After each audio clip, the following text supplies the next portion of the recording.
All right, I think we're nearly there. There it goes.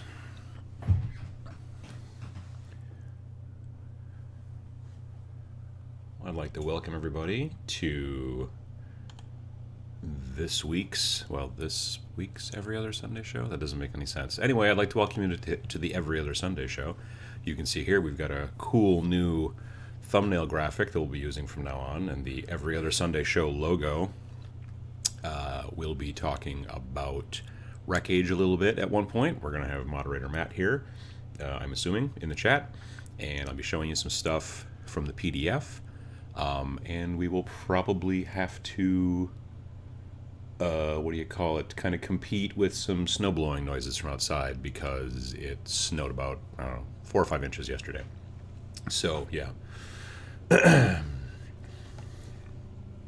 Let's see here. Hope things are going, oh geez, I'll just hit the table. Hope things are going well in your neck of the woods. Like I said, currently someone is snow blowing I don't know who that is. Good morning to folks from Brooklyn, Jakarta. My wife also does not know who is snow blowing our lawn. Or not our lawn, that would be weird, but our sidewalk is the word I'm looking for. God, everything's really blue today. I gotta figure out a way to fix that. Anyway, it's because it's very bright outside. It's very white outdoors. It's a winter wonderland. Not really. Jesse Daniel asks, how much snow do we have? Like I said, about 4 or 5 inches. Yeah. Good morning from northern Germany. Tempe, Arizona. You probably don't have any snow in Tempe, Arizona. Norway, Belgium. John J says the thumbnail graphic looks pretty cool. Well, thank you. I didn't do the artwork. That's from Rec Age. Those guys have got some nice artwork. But the new kind of logo-y thing is fun. South Korea, sunny Scotland. You don't hear that too frequently. Those two words put together very frequently, from what I understand. But we've got 2 people from Scotland right in a row who are both saying hello from a very sunny Scotland, so that's good. Turin, Italy. Houston could use some snow. I don't know that everybody down there would be really cool with it, though. I mean, no pun intended or anything. Got snowy southern Germany, Sweden, Boise, Liverpool. What do we got here? Greetings from Germany. Currently building some ruins from GW Imperial Sector. Cannot decide how to assemble it. The Imperial Sector type stuff for your Games Workshop terrain is sort of, I'd like to say it's like Legos, except you obviously have to glue it together because it will not stick together, and it's kind of hard to stick together, frankly, but it works. Raphael says hi from Sweden. Lots of snow here too. Hobby Cave 16 says no snow in Vegas. Yeah, I kind of expected that too. Last week when I left Vegas from the LVO on Sunday, it was like 70. So then got back here and it was 20, I think. Let's see here. What else have we got? Had the furnace on for about 2 hours so far this winter. Going to pay for it in the summer, I suspect, says Dorky Dad. We've had a mild winter as well. There have been a couple of times when mild snow-wise. There have been some 2 and 3 week stretches where it doesn't get above 0 degrees Fahrenheit. We've had our polar vortex, as it were, which is what the news people like to call it. But while I was in Vegas, it was like in the 40s here Fahrenheit, so that was weird. Let me see here. Legionnaire says, please no more snow in Louisiana. Yeah, that doesn't sound like it would go well. Kelly Rose is currently getting what you got plus lake effect here in the Enchanted Mitten, Adam. Good morning. Good morning. Lincolnshire, UK. We've got lovely frozen Milwaukee. Matthew Sears, hello from Chicago. Had to do a little shoveling himself. Yes, so it's, like I said, this is the most snow we've gotten so far this year. We've gotten a bunch of days where it snowed like 1 inch or 2 inches. And this is still only, like I said, maybe 4, maybe 5 inches. So, yeah, it's been pretty snow-free here. It's been a mild winter for snow, but not for, cold particularly. So, yeah, got lots of Louisiana folks on here. I'm from New Orleans, says Brew Geek. VJ Morph is here. I'm betting it's probably not snowing in Australia because it's summer there. Probably getting late summer at this point. So we got Ireland, Winnipeg. Good evening from Istanbul. No snow yet this winter. Yeah, that's probably for the best. Yeah, so I got back from, like I said, I was in Las Vegas last weekend for the Las Vegas Open. I'll probably make a video about it soon. I shot some footage. I'll probably just talk a little bit about it. Nothing big. Very frequently, people don't watch the convention coverage, so I'm not going to spend a ton of time on it. But yeah, I'll probably talk about it at some point soon, like in a regular video. But otherwise, I mean, it was interesting. I've never been to Vegas before. It's not particularly my thing necessarily. I'm not a big gambler. I'm not into shows and all that kind of stuff and all that jazz. So yeah, it was interesting. I mean, it's a well run. It's you can tell it's a newer convention. It's probably I'm just blown out here because of the windows. I should pull the curtains. It's probably 1,500 attendees, roughly, somewhere around there. And like they're starting to do more. My wife is helping, and I appreciate it. It's starting to do more like hobby seminars and things that aren't just the big tournament. If you have a convention like that that's just basically one big tournament, then when people kind of get knocked out in the first round or whatever, then they just leave or they go out and gamble or whatever, and then they're not around. So you've got to have other stuff going on besides just the big tournament. So now they have vendors and they've got other events going on. There was the big 40K. There was a pretty good-sized Age of Sigmar, but then in the other room, the other big room, that's where the vendors were, and then there was also like Horus Heresy, and there was War Machine, and there was Bolt Action, and there was all kinds of stuff going on. So that was cool to see. It's kind of like a smaller Adepticon. Adepticon's about 4,000 people, has lots and lots and lots of hobby seminars, lots of different types of games. These guys have been doing it for 5 years, so they're growing.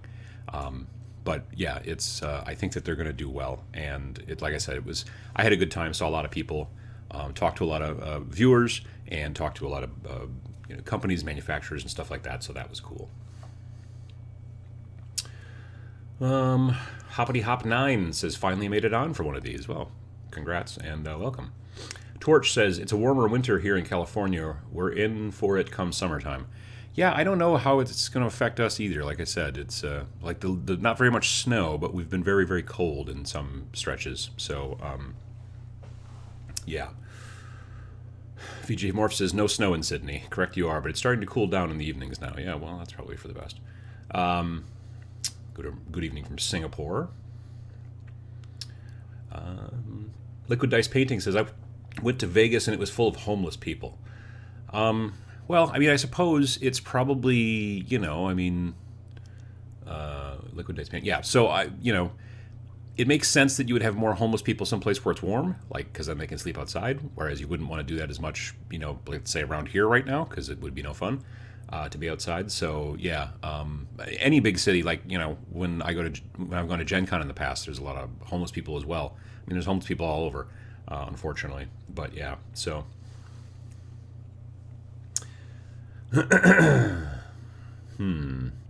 Brew Geek says I'm dodging parades for the next week and a half. I'm not much on Mardi Gras other than the king cakes. I did get the little baby one time in a king cake. It was, I wasn't in Las Vegas, or I wasn't in New Orleans. It was a king cake here in Wisconsin, but still, I didn't choke on it, so that was a benefit. Yeah, I suppose you are probably dodging a lot of parades and other shenanigans going on right now. Jesse Daniel asks, what was the attendance this year for LVO?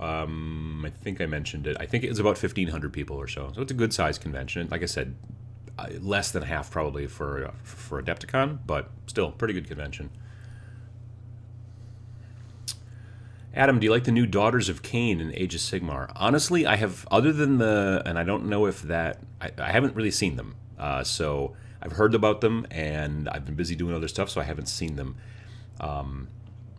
So I can't really I can't really talk about it. I mean, I would talk about it if I had seen it, but I haven't really seen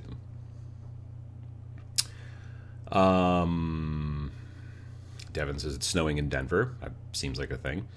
Sam Hinchy says, are Imperial Knights worth getting into as an army? I don't know if I'd build an entire army of Imperial Knights. I mean, they're really cool models. It'd be cool if you could just build a whole bunch of them, you know. Like, I have one that I'm going to build that is going to be part of a Adeptus Mechanicus detachment for my Space Marines eventually. And then I have a second one that I'm going to build as a kind of as a Nurgle Chaos version. I forget what they're called, not Knight's Quest, or I forget what they're called, but they're basically a Chaos Knight. And so I'm going to do those. But again, those are probably a little bit longer term projects. And but I don't know that I build it until, like I said, an entire army of them is hard, just because you're kind of it seems to me, as a person who's not necessarily a competitive player, it seems kind of like you're a little bit of a one-trick pony, and I feel like 8th you need to be a little bit more generalist. So there's that. But yeah.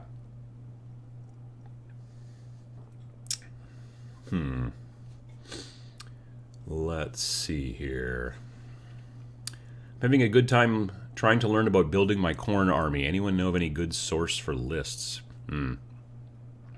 Yeah, I don't generally do a lot of searching around for good sites to look for lists. I generally kind of just build what I like to do and then go from there. So, yeah. Would like to know your opinion of the new Warhammer 40k Adeptus Custodes models. Have you gotten any? I haven't. I kicked around the idea, I'm not going to lie, for like a minute or two. I thought about the flying jet bike things are really cool looking. So I thought, well, you know, I could maybe make a detachment down the road, and maybe I will at some point. Like, it doesn't to me seem like it should be an army. Like, I would think that if you ran a complete army of just Custodes or Custodes or however you want to pronounce it, that it would be really difficult, like, because they're so expensive points wise. You'd have like a 2,000 point army and it would be like 15 guys, and like it just doesn't seem like you're spreading yourself out enough. So I don't know. Yeah, I think they're interesting. They're cool models, but yeah, I'm just not necessarily thinking that. I'm not thinking anything like coming up soon. Down the road, the bikes would be kind of cool, maybe, but yeah.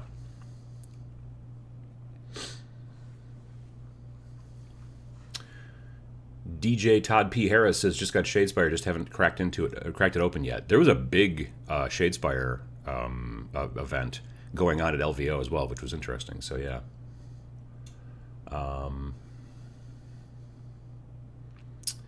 Let me see. Shadespire is awesome. So excited for Skaven. Yep, looking forward to Skaven as well.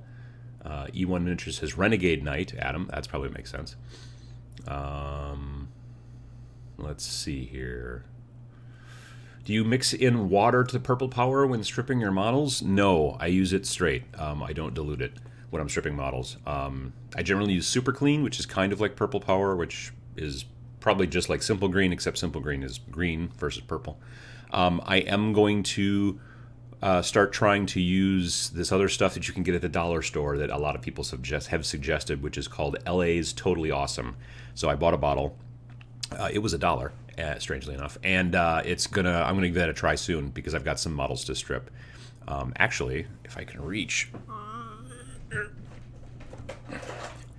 a viewer who lives kind of local, because I've talked about the Uncle Adam's Miniature Hot Mess. That show I'm going to be starting soon, and how I have 2 models already ready to go for that. A local viewer named Jerome, he dropped off at a local shop a bunch of other models. There's a bunch of really old Plague Marines in here, and so he's like, if you can maybe give these a try. So like, this is one of my favorite Plague Marine models ever. I don't know if you can. I'll try to get him in there so you can see him. So this is the hang on. I'm gonna do that thing where I put my hand up like this, and then see if I can see. Anyway, he's the there he is. So he's the plasma gunner, and if you can tell, his plasma gun is made out of wood for some reason. Like, that seems like a safe idea. the gun that overheats all the time and kills people, the wielder. Let's make that out of wood, sure. So anyway, I've already got one of these painted that I've done years ago, and but I'd like to see what I can do with it now, maybe. There's also some sort of like nurgling little dudes, with the weird, like the one eye and the horn coming out of their head. And then there's a really old, and I don't even know about this guy. This is a really old Plague Marine. You can always tell when you find a Space Marine or any kind of Games Workshop model. You can always tell when they're really, really old, when they're basically two-dimensional. You know what I mean? Like they came out of the mold, like their gun has to be held at the right angle and their arm has to be down because they can't like go forward or have like any kind of dynamic posing. They just are like flat. That's how you know, when you've got an old model. So I don't know if I'll even be able to do anything with him. Maybe just for grins, but yeah, so that was kind of cool. What else have we got? Let me see here. My salamanders are straight fluff. Purity of fire, flamers, meltas, las cannons. I think if you're going to stick with one of the normal, like if you're going to stick with one of the armies that are already in the fluff, White Scars or whatever, that kind of stuff, then I think that it makes total sense to also then build the list to fit that. It totally makes sense. With my Space Marines, because I'm making my own chapter and all that stuff, I'm not 100% sure which way I'm going with it yet. I mean, I have the list built, basically, but I've got, a couple other things to figure out, so we'll see how it goes. Let's see here. I'm also going to be getting... that Malign Portents stuff is coming out for Age of Sigmar. It's going to hit the stores, I think, next week. So I'm kind of looking forward to checking that out. There's that Death model, because they're releasing 4 new models, one for each of the Grand Alliances, and that Death model is really super sweet. So I totally want to pick him up just because he's an amazing looking model, and I want to paint him. But yeah, so I'm looking forward to that as far as Age of Sigmar is concerned. Otherwise, I haven't really bought anything for Age of Sigmar in quite some time. I've got my 1,000 points painted up. I've got my Death army partially painted, and so that's kind of more down which way I'm going. So Potshot 506 says, what kind of cleaning products do you all use for your brushes? Just water and soap? Well, they do make a brush soap. The one that you can find in a lot of art supply stores, I want to say, is made by a company called Masters or something like that. Masters Paint Soap or something like that. Comes in a little tan round tin. It's not actually tin, it's plastic, but it's a little round plastic thing. And then you can pop the top off, and then you get your brush wet, and you kind of just back and forth to get some soap on there. And then you want to rinse it out real good and then dry it off. But that can help. There are other techniques, like if you've got a brush that's like really beat up hard, you can get, like, it's like a little cup, and then it has like a thing that goes up, and there's a spiral up at the top, okay? And the spiral is what you put the brushes into. It's like a spring, and you kind of wedge the brush in there, and then the brush hangs down, and then the tip goes into the cup, and then you fill up the cup with some sort of fluid that will clean the brush, and you just leave it in there. So the brush is basically hanging tip down, but not touching the bottom of the cup. I have seen those online. So I think that's really, though, for fixing like long term, like this brush is really caked full of stuff and it needs a good soak. I've never done any of that, though, but like I said, I've seen it online. Otherwise, it's the soap stuff that works out pretty well.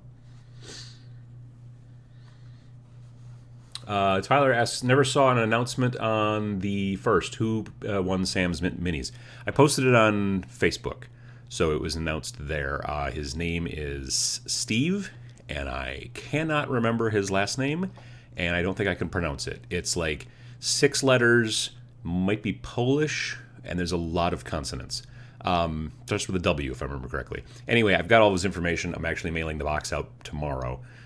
So yeah, he's in Michigan, actually, I think. So yeah, he was the winner, and I forget which his favorite video was. I could look it up, but yeah, so congrats to Steve.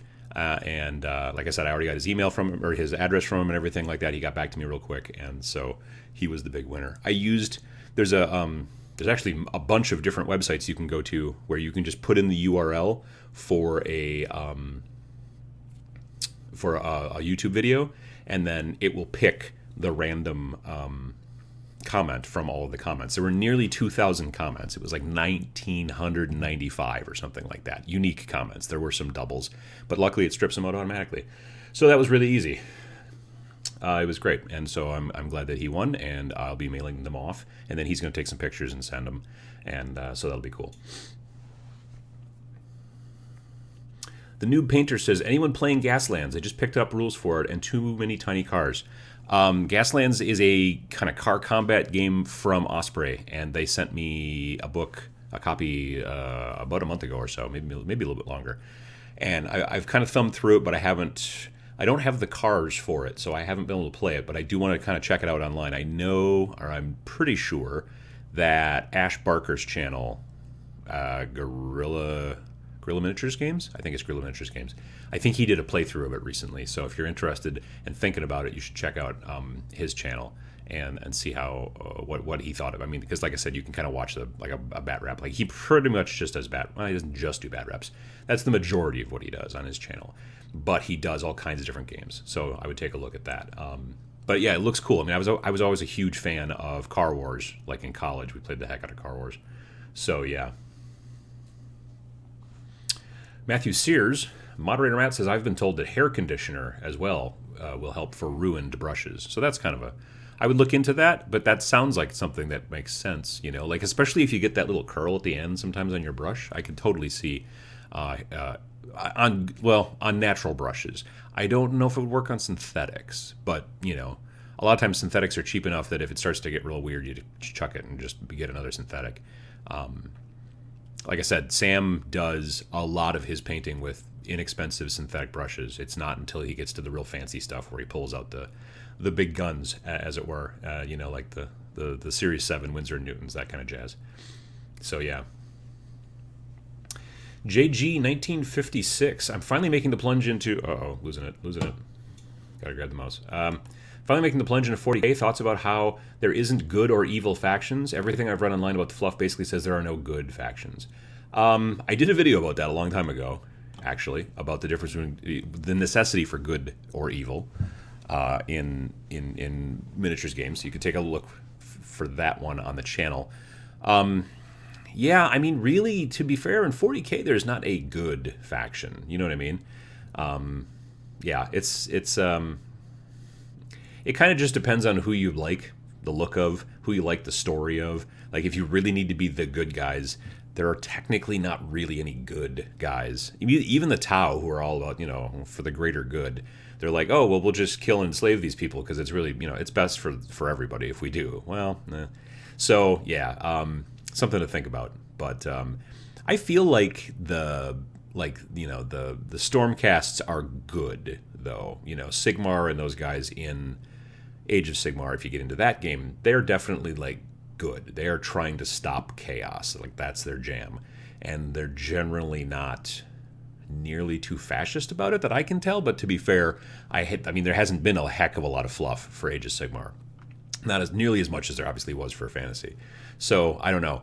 I think that the whole concept of good and evil, and this is, in my mind, has changed a bit since I think I even made that video a couple years back. Everybody's got some good and probably some evil in them, so it's hard to find some. Not everything is black and white. I guess we'll just say that.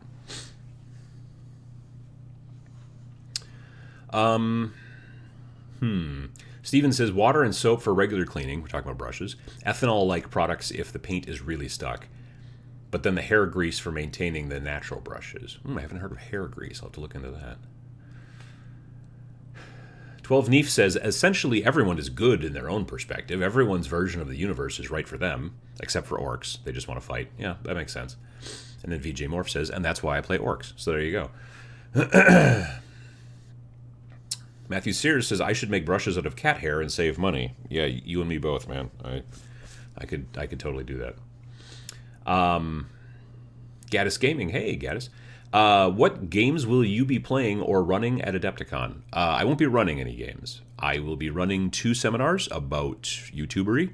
I did the 2 seminars while I was at LVO too, and because they're relatively new and getting into the hobby seminars, or wasn't like they only started telling people about the hobby seminars about a month before the show started. So I had maybe like, I don't know, 10 or 12 people come to the first one, and about roughly the same, maybe a little bit less, come to the second one. So there was that. Whereas at Adepticon, I have both of those seminars, the technical one and the branding and content one, and those both have 24 seats, and they're all sold out. So those will be the 2 main things I'll be doing there, as far as like me hosting or explaining or whatever. As far as playing, I'm not sure. I want to definitely play a bunch of demos. I always like to go to Adepticon to play demos, play stuff I haven't played. I'm going to bring some armies, but it will probably just be... It'll probably just be Age of Sigmar, because my 40... Well, I take that back. I could bring 1,500 points of Chaos. And if I really get my stuff together between now and then, I could bring 2,000 points of Chaos for 40k. I just have to finish painting some Dreadnoughts and some Obliterators. Excuse me. So I'm not sure yet. I don't... I'll probably also bring... Oh, I'll definitely bring my models for Wreck Age, and maybe we'll do some sort of thing there in the booth, or we'll do something at night up in the room or whatever. It's like if I'm over here, it's not bad, but over here... Anyway, so I need to also I need to get... I have this thing I can plug in. See how my skin tone doesn't look so blue? It's something to do with the camera. I have this plug that I can plug into my computer, and then I can plug a regular like camera with the interchangeable lenses and all that stuff, like the stuff that I use for my normal videos. And I can plug that then into this thing that I plug into the computer, and then the computer thinks that's a webcam.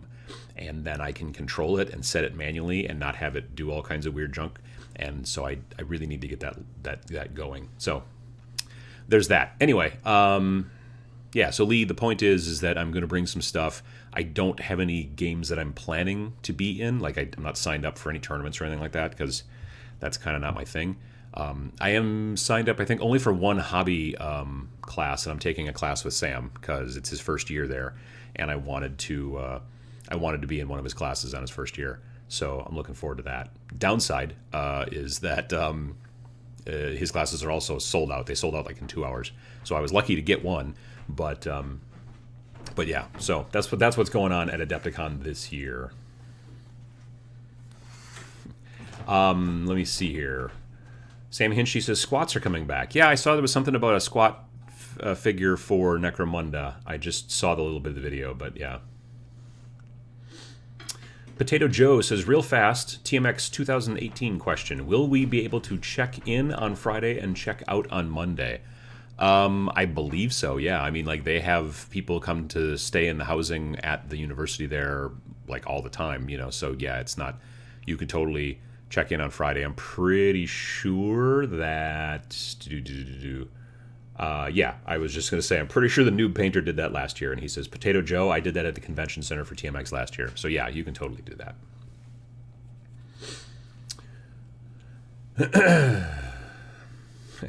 Adam Fire says, I heard that there's a squat codex this September. Total hearsay, though. Yeah, I'd be surprised. Let's see here. Tyler Williams says, have you had a look at Nemesis, miniature board game on Kickstarter at the moment? I think I did. It doesn't really look like a miniatures game. It looks like a board game that's got miniatures in it. Like, it's just like a map. Like, oh, I'm going to... Well, like, if you guys have ever seen or played Scythe, which is super popular right now, it's basically like a big map and it has some miniatures, but it's not a miniatures game. You know, it's not like... I'm not looking for, like, line of sight and range and cover and stuff like that. It's more just like, here's these forces and they're moving into this territory or this country. It's almost kind of like, to me, it looks a little bit more like Risk. I mean, obviously it's way more than Risk, but Risk is not a miniatures game. Even though you might have little tiny soldier dudes that you move around on the board, they're just placeholders for stuff. You know what I mean? When I used to play Risk back in the day, they were just little Roman numerals. I don't know if they're still like that now. But yeah, so I haven't really looked beyond looking at Nemesis and going, oh yeah, okay. And I didn't really look at it anymore because I'm just not super into board games. Let me see here. What else have we got? Daryl says, what is that thing called? Oh, the camera thing. It's made by a company called El Gato, which is Spanish for the gato. And it's called a cam link, maybe, I think? Something like that. Elgato is the company that makes like all the Twitch streamers and all that stuff. They use the Elgato capture cards, so they're big into streaming. And then this is kind of like a streaming thing too. It's this dongle you plug into the USB 3 port on your computer, and then it has a HDMI out, and then you plug that into your cameras. Or actually, it has HDMI in, and then the HDMI out from your camera you plug into it, and then your camera basically becomes a webcam. Which I need to mess with it, I think, a bit to make it work. But, yeah, I'm going to totally give that a try and see how it works out. Uncle Adam, have you tried the new Nurgle AOS book yet? No, I have not. I know that it's out, but I haven't looked into it yet. I think I'm waiting potentially for my local shop to get it in stock. I don't think they've gotten it in stock. I've asked them if they're going to be getting the Malign Port stuff in, and he said yes, but I don't know that he's gotten the new Nurgle book in yet, so. Terracotta says Scythe is awesome. I've heard that. I mean, it sells really, really well. I've not, like I said, I'm not super into that type of board game and everything, but yeah. Adam, did you see the Highlander game on Kickstarter? Has minis, but is more of a card and dice game. I've backed it. It appeals to the 80s kid in me. I did see some notice about this, I liked the original movie, and I choose to believe they never did anything else after the original movie, though I have a suspicion that they did. Let's see here. Adam Johnson says, I'm new to Warhammer 40,000, and I'm thinking about starting an Astra army. And by Astra, I assume you mean Astra Militarum, a.k.a. the Imperial Guard. Are they good to begin with? There's a lot of them. If you're going Guard, they're kind of a horde army. You need a lot of little dudes. So you're building a lot of little dudes. You're painting a lot of little people. That being said, it's not a bad army to start with in my mind, just because it's like the thing you wouldn't want to do is go with like a super elite army where, yeah, you may only have 15 or 20 models in your entire 2,000 point army, but if you don't know how to play them properly, then you're gonna get beat a lot, because there's just far fewer models for you to actually, use. So there's that. I'm gonna scooch over a little bit because it seems to help the color. All right. What else have we got here? Sam Hinchy says, my cat is really into miniatures. I find that she likes to chew on them and knock them off my table. Yes, the cats do love miniatures. That's why I generally keep the cats out of the basement. Every once in a while, the big one will sneak past me and get down there, so we usually have to chase him down. But, yeah, that is problematic. I will agree.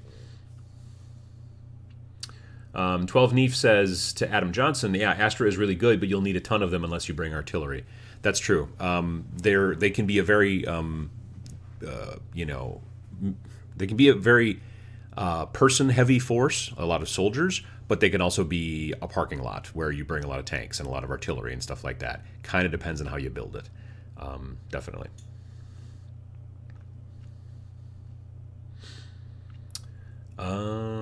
Douglas Hooker asks, have you ever played Little Wars by H.G. Wells just to try out early rules? Do you have a favorite rule set? Gosh, do I have a favorite rule set? I don't think I do. I've not actually played Little Wars, but I've read it a bunch of times because I really enjoy not just the rule set. I mean, the rule set's interesting. I don't have access to a lot of the stuff that they kind of expect you to have access to in the rule set. Like the artillery pieces that they use in that original rule set are really actually like little spring-loaded things that shoot little cylinders of wood, and then you knock over other soldiers and stuff, which we're not super into these days as much, knocking over our soldiers. But just the way he writes and the little kind of jokes and little things he puts in there, they're really cool. So yeah, I've not actually sat down and played it, though. What else we got here? Onat says, the cats just want to paint too. You should buy them their own minis. I don't know that they want to paint. They want to lick things sometimes, and they want to rub their faces on stuff, but I don't know that... I mean, we could put paint on their faces, and they could rub their faces on models, but I think that as soon as we put paint on their faces, they would get angry about that. Yeah, my wife is making a face. She doesn't think that's a good idea either. Devin Jones says, I split the Dark Imperial box with 2 people, so I have a double set of Death Guard and have been building out from there. Thoughts on how Death Guard is as a starter army for a total noob? Generally, I think when they put stuff in the big main starter boxes, they are pretty starter or pretty noob, for lack of a better word. They're pretty friendly to new players. That's why you generally very frequently see Space Marines in a box like that. You see sometimes orcs, that kind of stuff. The last box previous was Dark Vengeance, and that was Dark Angels and Chaos. So yeah, I think that's Death Guard is a pretty good army to especially as a newer player, because it's got some tricks and some like kind of different things that make them different from regular Space Marines, but they still have the 3-up armor, and they've still got a lot of stuff going on. Actually, with Death Guard, you've got not only 3-up armor, but in a lot of situations, you've also got like Disgustingly Resilient with a lot of different characters and stuff. So that gives you like another like 5-up or whatever, kind of like what we used to call Feel No Pain, which means that, okay, well, I failed my saving throw and I took a wound, or not my saving throw, I failed my armor save, took a wound, or I took a wound first, then failed my armor save, and then still got to take another roll because I just took the wound and it was fine because I'm a, rotted, Plague Marine corpse walking around doing stuff. So yeah, that's kind of the special rules for that.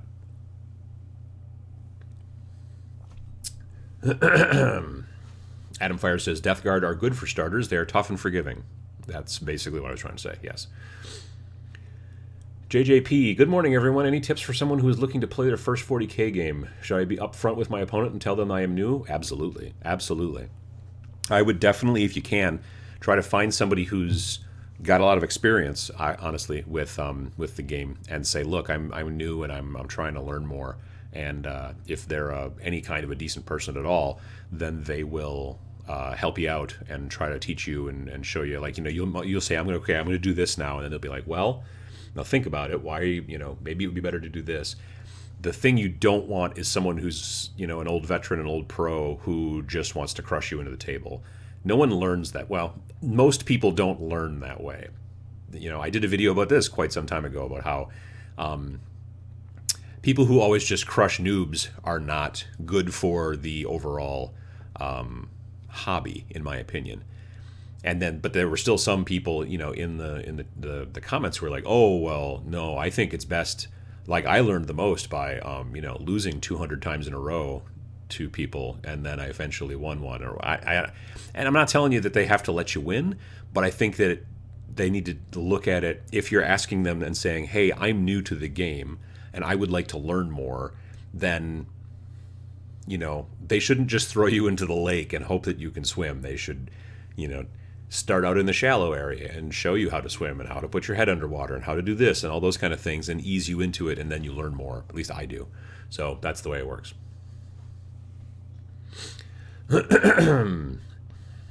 Torch says, thanks for this chat, Uncle Adam. It really motivates me to paint. I haven't touched a brush in over a week now. Now I want to paint today. Well, good. I'm glad to hear it. I also want to do some more stuff too. Hopefully this afternoon I'm going to be able to do some work on some new models that I got and get some stuff built. I'm right now not in paint mode. I'm mostly in build mode, though I will soon be in paint mode because I'm going to be doing... I'm going to be starting... I've also talked about another show that I'm starting here on the channel, which is like my hobby progress vlogs, where I will start some sort of project and then do anywhere from 2 to maybe 3, potentially 4, although that may be too many, shows in a row. And they'll probably be not every Monday. What I'm trying to do is having a show go up every other Monday between the every other Sunday show. But that show may be different. It might be the Miniature Hot Mess. It might be the Hobby Progress vlogs. It might be a bunch of different stuff. And it won't be as necessarily as stable as the Fridays, where it's every Friday, and it has been for 2.5 years. But I'm trying to kind of fill things out a little bit more. That all being said, I've got the orcs from Shadespire, that box of 4 orcs for that small little warband, and they're built now, and they're going to be my first hobby progress vlog. So I'm going to talk about, like, how they were easy to build and this and that and the other thing, and my plans for what I'm going to do. And then the next episode will probably be maybe either here they are mostly finished but not quite, and then the one after that is here they're finished, or else I'll just do 2. I'm not sure yet, but yeah. So those will be my next thing that I'm painting for now, because I need to get those done for the thing. So. Potshot says, is it possible to save the chat at the end of the stream? It doesn't seem to be, no. The chat that goes on here, it disappears. And then there's just the comments. So, yeah, I've not found a way to do it. I mean, I can put it on the screen, I guess. I see Twitch people do that a lot, but I just haven't really done that, so. Let's see here. Jamie Moresco says, where will the GW Cafe be located in the United States? No one knows yet. Well, I mean, they know, I bet.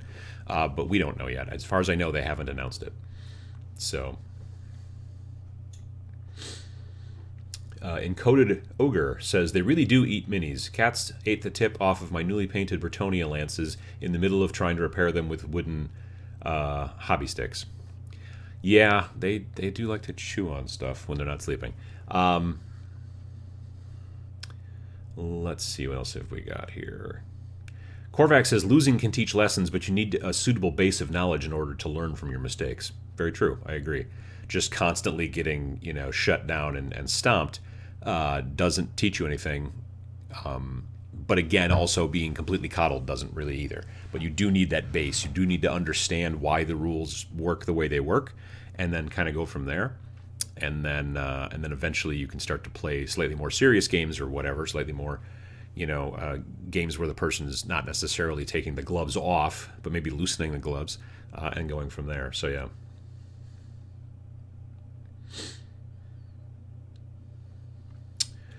VJ Morph says, I'm looking doing a building an orc army vlog. Could be fun if I can get everything set up.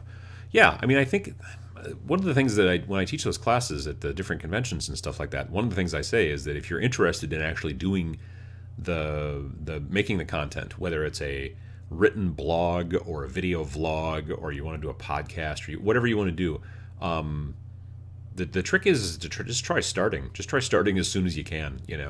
A lot of people will be like, oh, I'm gonna make a vlog as soon as I can save up for this really good camera, or as soon as I can get this and that and the other thing. And I would tell you just to start. Like, I talked a lot in the technical seminar that I did, and I'll be saying it again at Adepticon, that basically you can just use a phone. I mean, these will shoot at the very least HD, if not 4K these days. And yeah, the audio is not great, but there's ways you can kind of get around that. And even if the audio is not great, if you start, at least you can maybe eventually make the audio better. But there's a lot of different stuff you can do. So yeah, I would tell you to get moving on it if you're interested. So definitely.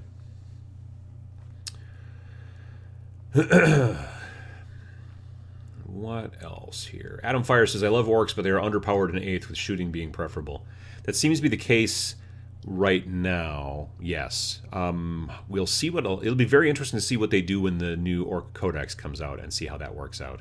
I really do hope that they kind of tweak it a little bit and make it a little bit more, make them a little bit more powerful, so that they can be a little bit more in parity with the other armies out there. That'd be really nice.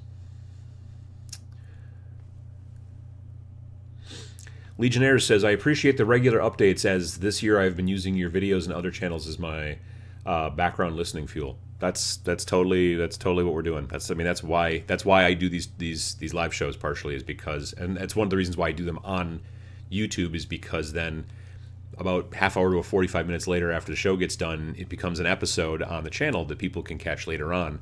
And again, generally they're not super visually interesting. It's, my big dumb head. Every once in a while there's other stuff going on, like I'm showing you something close up, or I'll be showing you some PDF shenanigans with Wreckage very soon. Excuse me.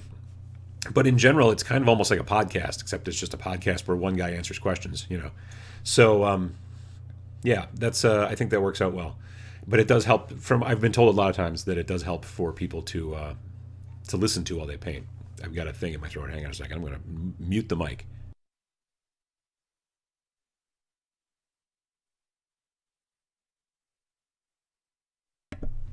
All right, that's much better. Let me see what else have we got here. Batharite said, "Did you see the new Necromunda minis from the Weekender event? Some really cool and new takes on bounty hunters and critters for your fan, Sump Crocs and Bomb Rats." I haven't seen the new stuff for Necromunda, other than I saw a picture of the squat that they talked about in that video, but I haven't seen any of the other new stuff that's coming out.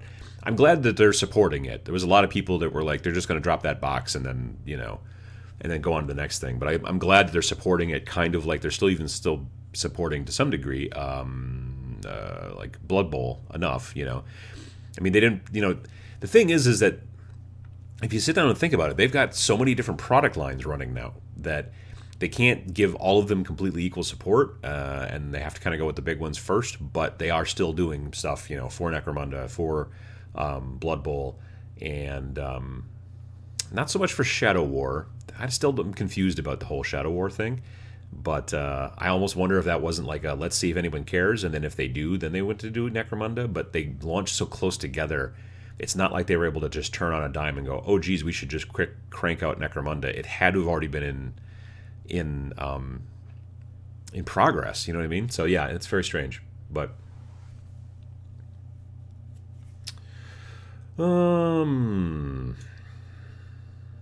let me see here. What else have we got?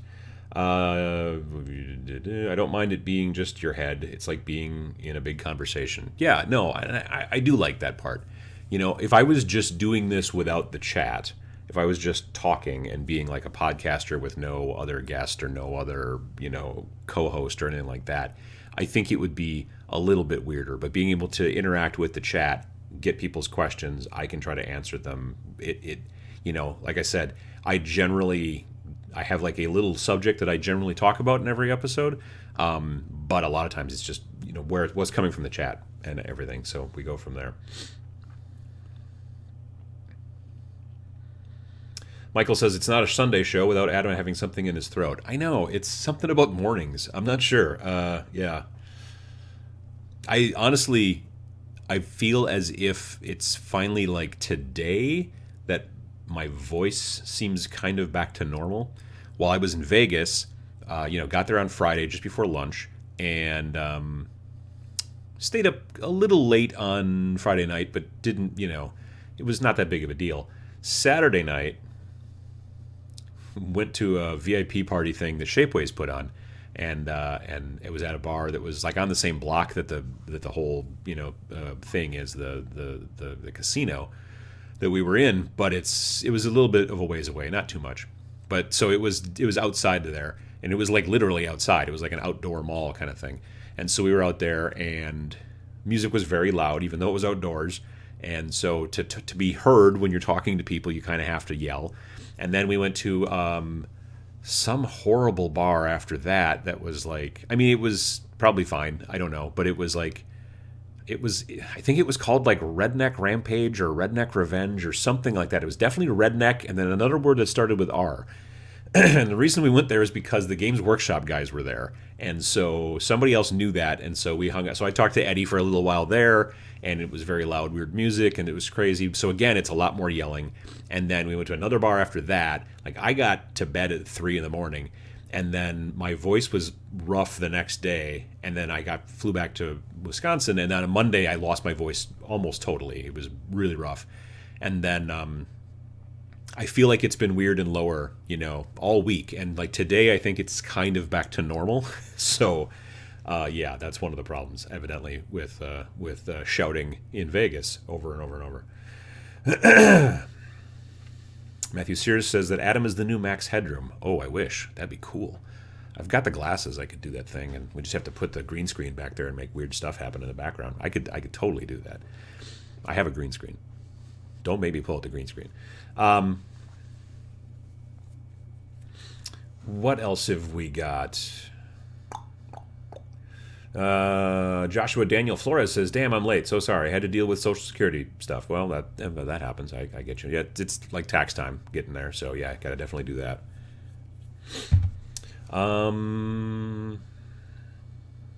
Irrational Gaz. Does anyone have any recommendations for an alternative to classic Warhammer Quest? The new versions seem far more limited, and good condition originals can run $500 in the UK.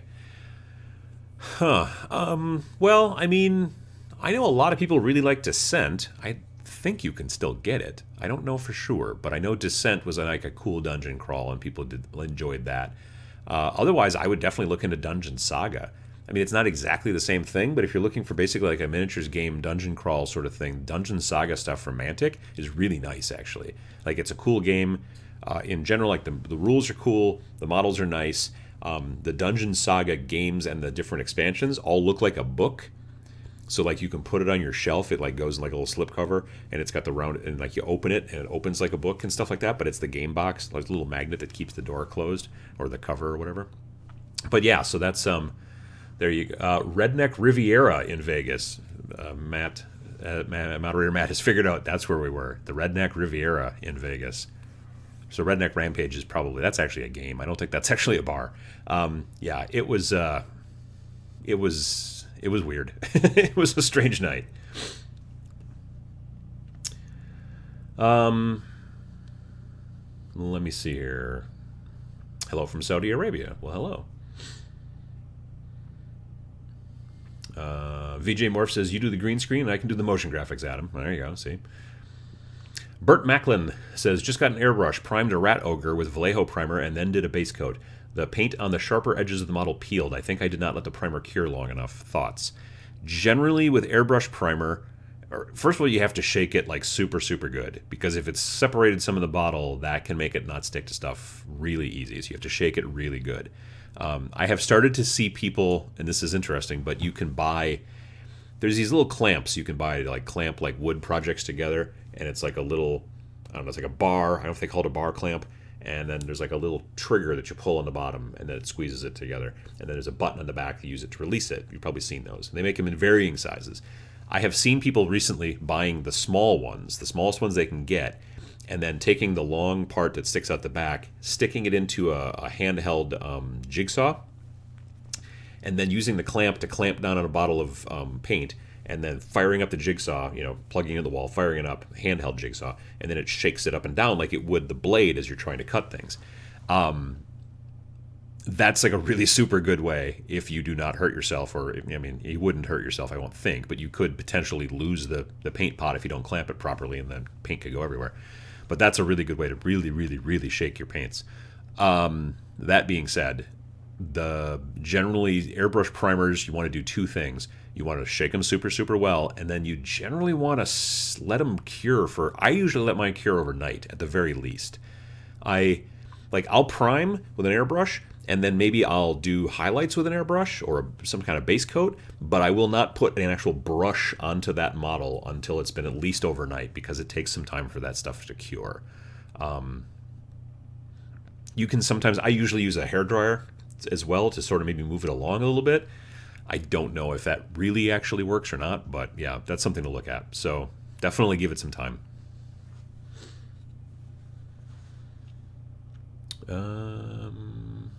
What else have we got here?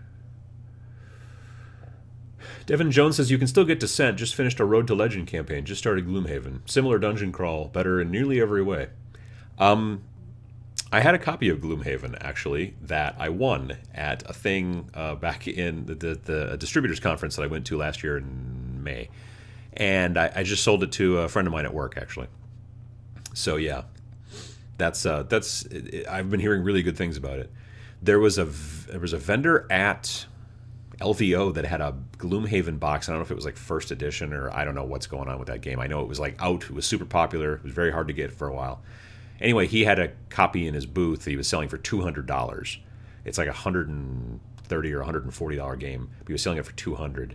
But it sat there the entire weekend. Nobody bought it. So I don't know. I mean, it weighs a ton. So like if you don't live there, it's going to be hard to ship back home, because seriously, that box weighs like, it's got to weigh 20 pounds. It's filled with stuff. So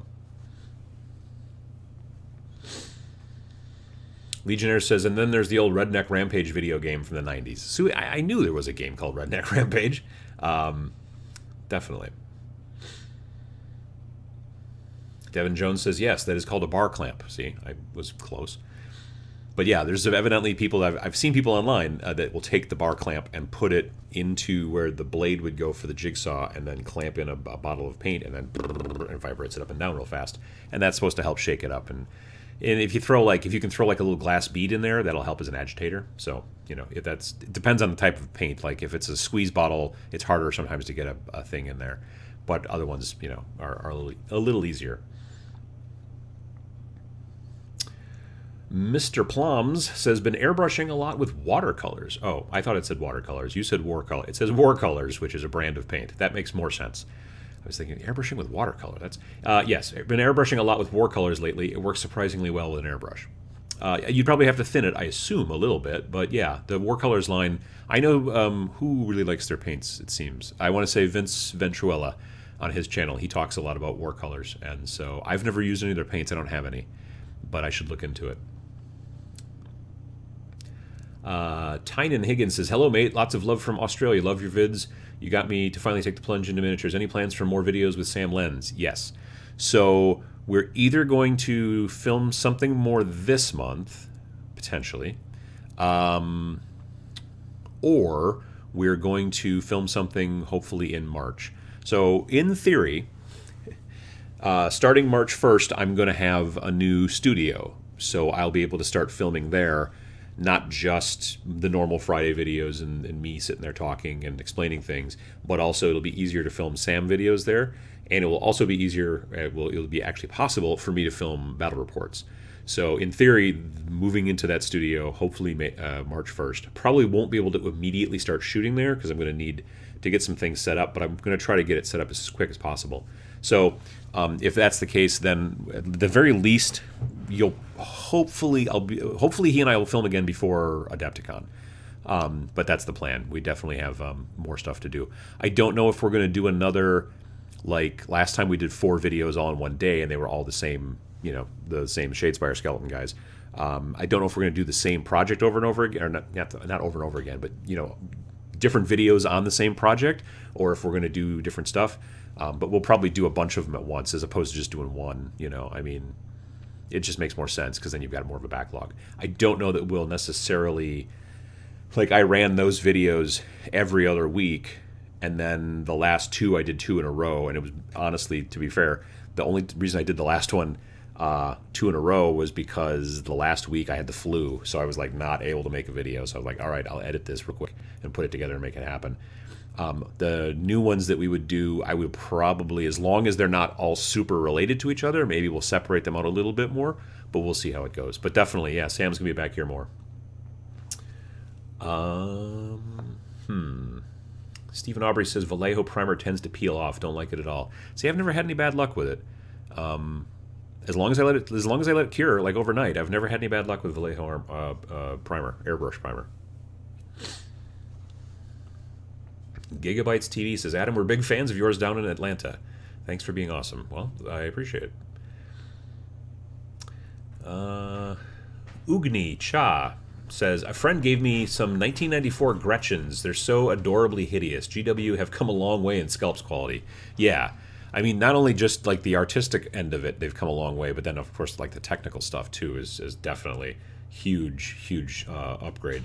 So, yeah. Let me see here. What else have we got? Do you think the Kickstarters have too many miniatures? I'm feeling some Kickstarter fatigue with too many miniatures. I've bought so many that I'm getting overwhelmed and not anywhere finishing it.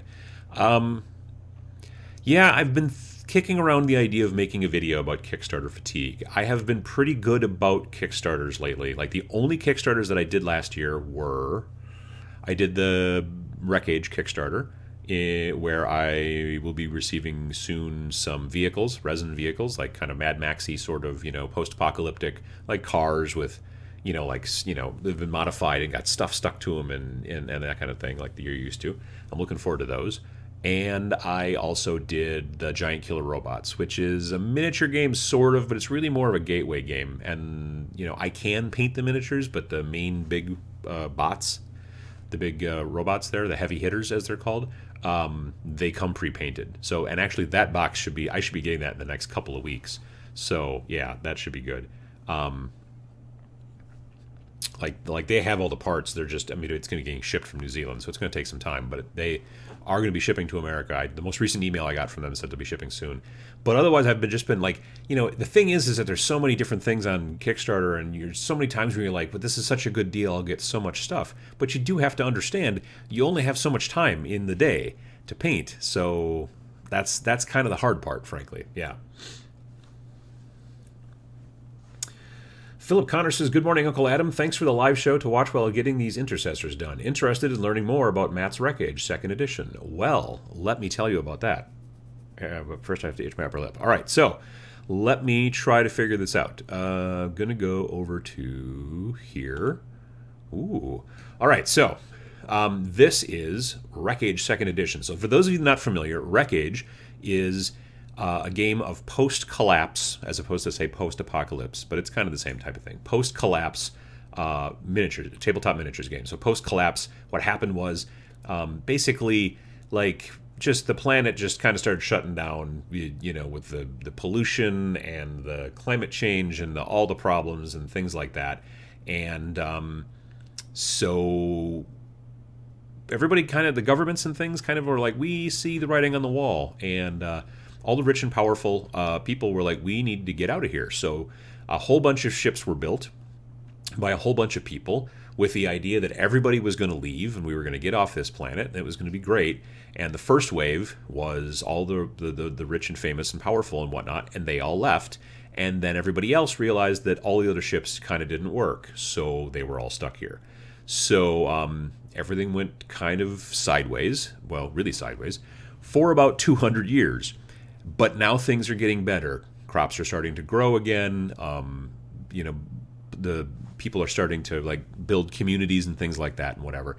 So the game itself is, you are a small warband, a small group, a small crew of people, and you're generally kind of fighting for resources and things like that against other groups, other factions. There are factions in the game. There are stakers, which are basically kind of like homesteaders. They're just trying to set up, civilization again and plant crops and protect their families. There are drifters who do pretty much what it says on the tin. They basically go around and try to steal stuff and take things and move around all the time. They're not planting crops. There are reclaimers, who are people who believe that all the old technology that used to be in the world belongs to them, and they will take it by force if needs be. And there's a lot of different factions, actually. This game's been going on since 2011, 2012, roughly. I think. I'm not going to be able to see the chat particularly well while I'm also looking at the PDF, but we'll figure it out. So it's been going for a long time. I first met Moderator Matt, and his business partner Anton back in like 2011, 2012 at Adepticon, because they're from Chicago, the Chicago area, and Adepticon's just outside Chicago. So I was still working with Beast of War at the time, and so I interviewed them about their game.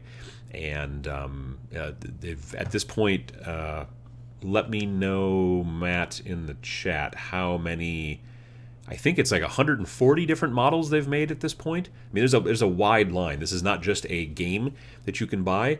They've also got a very wide line of miniatures for all the different factions and stuff like that. Last we talked, I think it was like 140 or 150 different miniatures that are in the thing. I like the miniatures a lot of cool metal miniatures, and generally I don't like metal miniatures too much when they have too many pieces, but I've not yet come across a model that I've built so far for Wreckage that I didn't like. I think that they've got a nice mixture between, it's enough of a dynamic pose, yet not too many pieces to have to glue together. Like, I've never had great luck with some of the older Infinity models, because there's so many little pieces on those metal models and just little tiny antennas and weird junk. I've liked every model that I've built so far for Wreckage. Matt says that there's over 150 different models in the line that they've produced over the last, 7 years? Something like that? 8 years? So this is the 2.0 rules. And what this is it's a skirmish game. Now, the old rule set was in one book. There was the skirmish game, and then there was also an RPG, so a role-playing game as well. So you could have the skirmishes happen and then do RPG playing in between, or you could just do one or just do the other. Matt actually this year at Gen Con ran the role-playing game, partially because it's a lot easier to bring the stuff for the role-playing game to Gen Con than it is to bring all the models and miniatures and stuff like that, because he was like riding with us in the car. So but whereas at Adepticon, then they bring the whole, they bring the cool boards and terrain and stuff like that, because it's a really easy trip for them. So yeah, it's a cool game. And this new version, second edition, this book is just the miniatures game. So it's just the skirmish game, but it's also got campaign rules and things like that, so you can play longer campaigns and not just one-off games, which gives you a little bit of an RPG feel to it. I mean, if you think along the lines of something like Mordheim or like Frostgrave or something like that, maybe a little bit more detailed than that, because you can make these little communities and things like. But it's got the ability just to play straight up, skirmish, have a good time, and be done with it. But you can also get into the more kind of campaign stuff as well.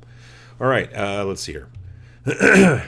So there's a bunch of information. There's a table of contents. There's also really cool fluff. Like, this is a story by John Gordon, who's now the third part of the company. It's a small little company. It's two guys and another guy who's doing a bunch of writing. It's not a big company like some other game companies. Obviously, this is a very kind of a DIY sort of side gig. But they've been doing it for a long time and putting out a lot of models and getting artwork done and writing and all kinds of stuff. So it's very indie, but I like that because of it. So then there's like a glossary area that talks a lot about like the different types of terms and things you might need to know.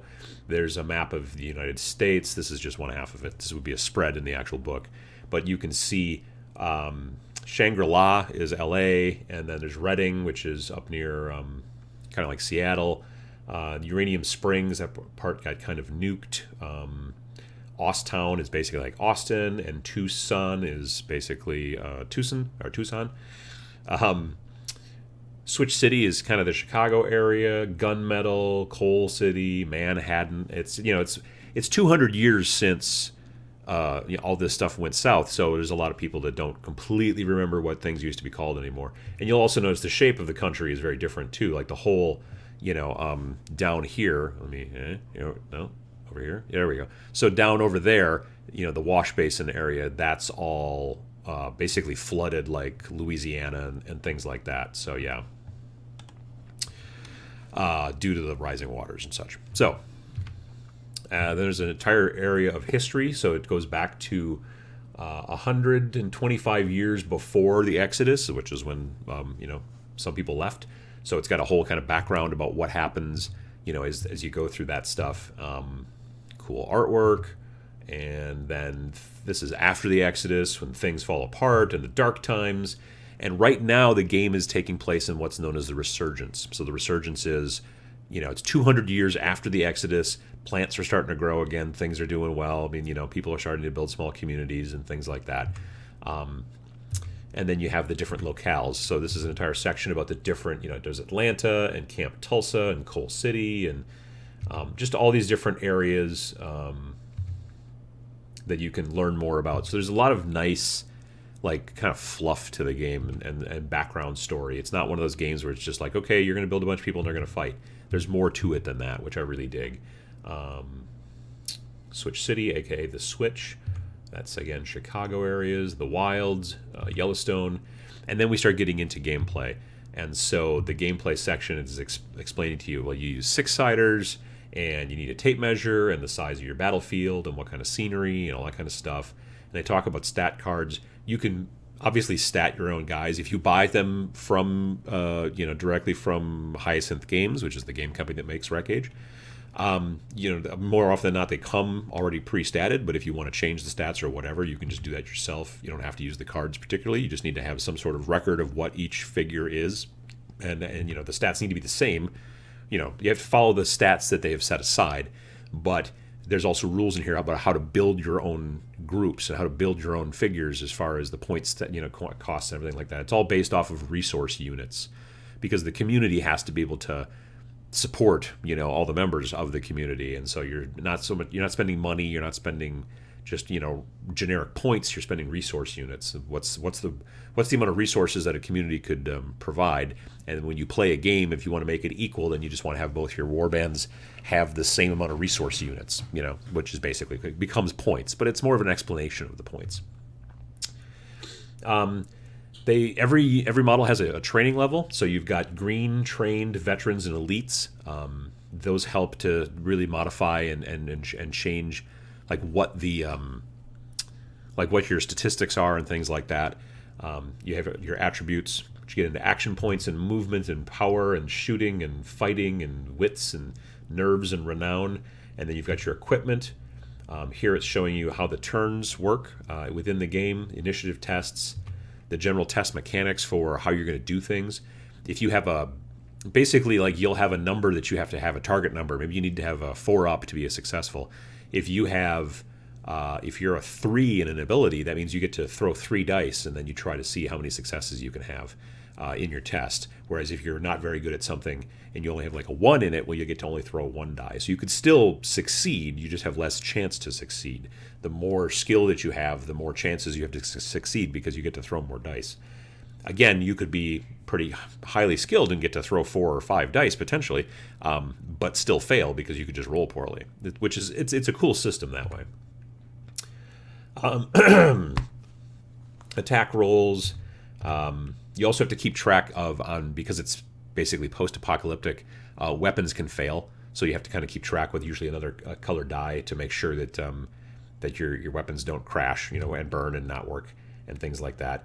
There's an explanation of the actions that you can do in any given turn based off your action points.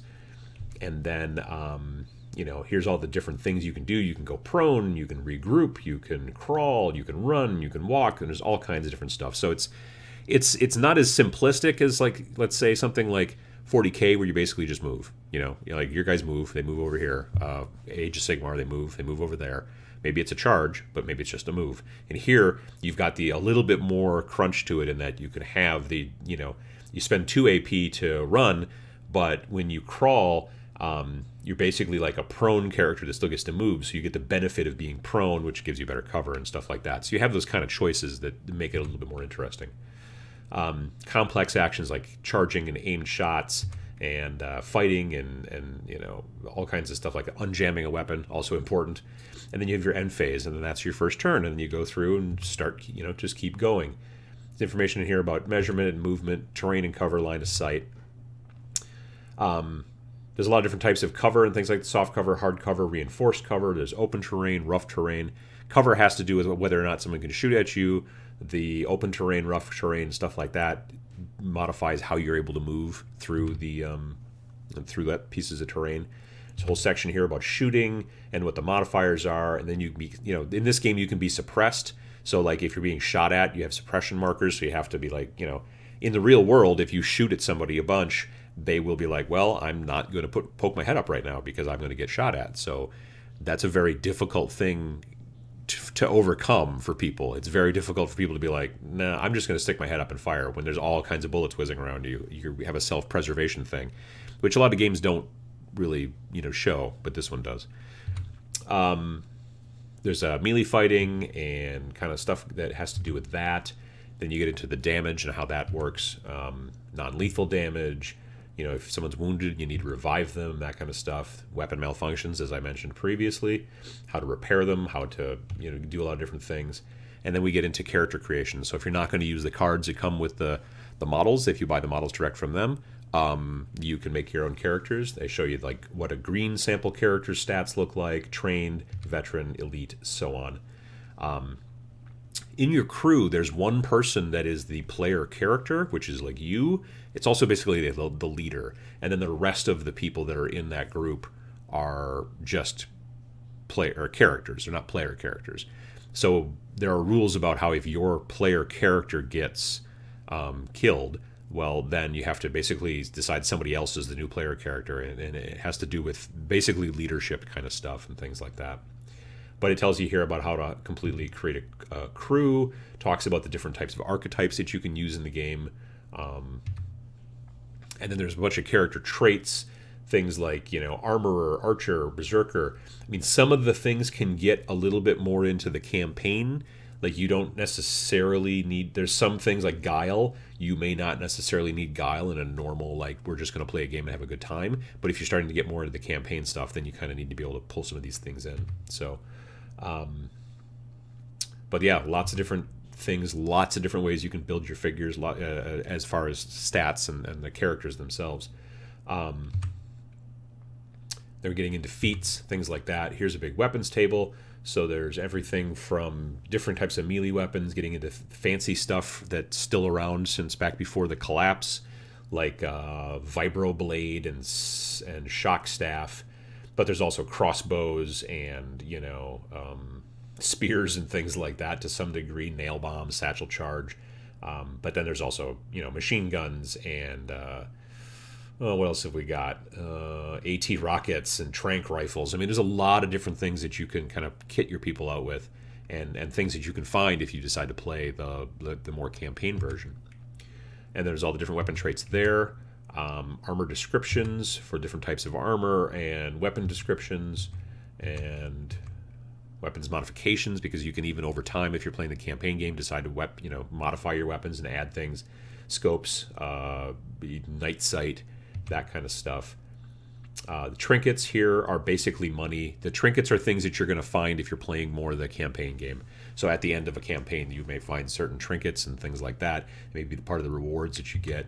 And then equipment. A lot of this stuff, again, is really more for the campaign type game, where it's more like some of these things are not super useful in a normal one-off game, but they're definitely useful if you start playing the campaign stuff. And then here's basically a sheet for making your crew, and so you can keep track of all that stuff if you're not going to be using the cards. And I think we're getting now into more of the kind of campaign area. So there's just the regular encounter can just be like a normal game, but as you start getting into more information down the road, is getting into like the campaign stuff. This is fluff more about the factions. So like I said before, there's the stakers, there's the drifters, there's the stitchers.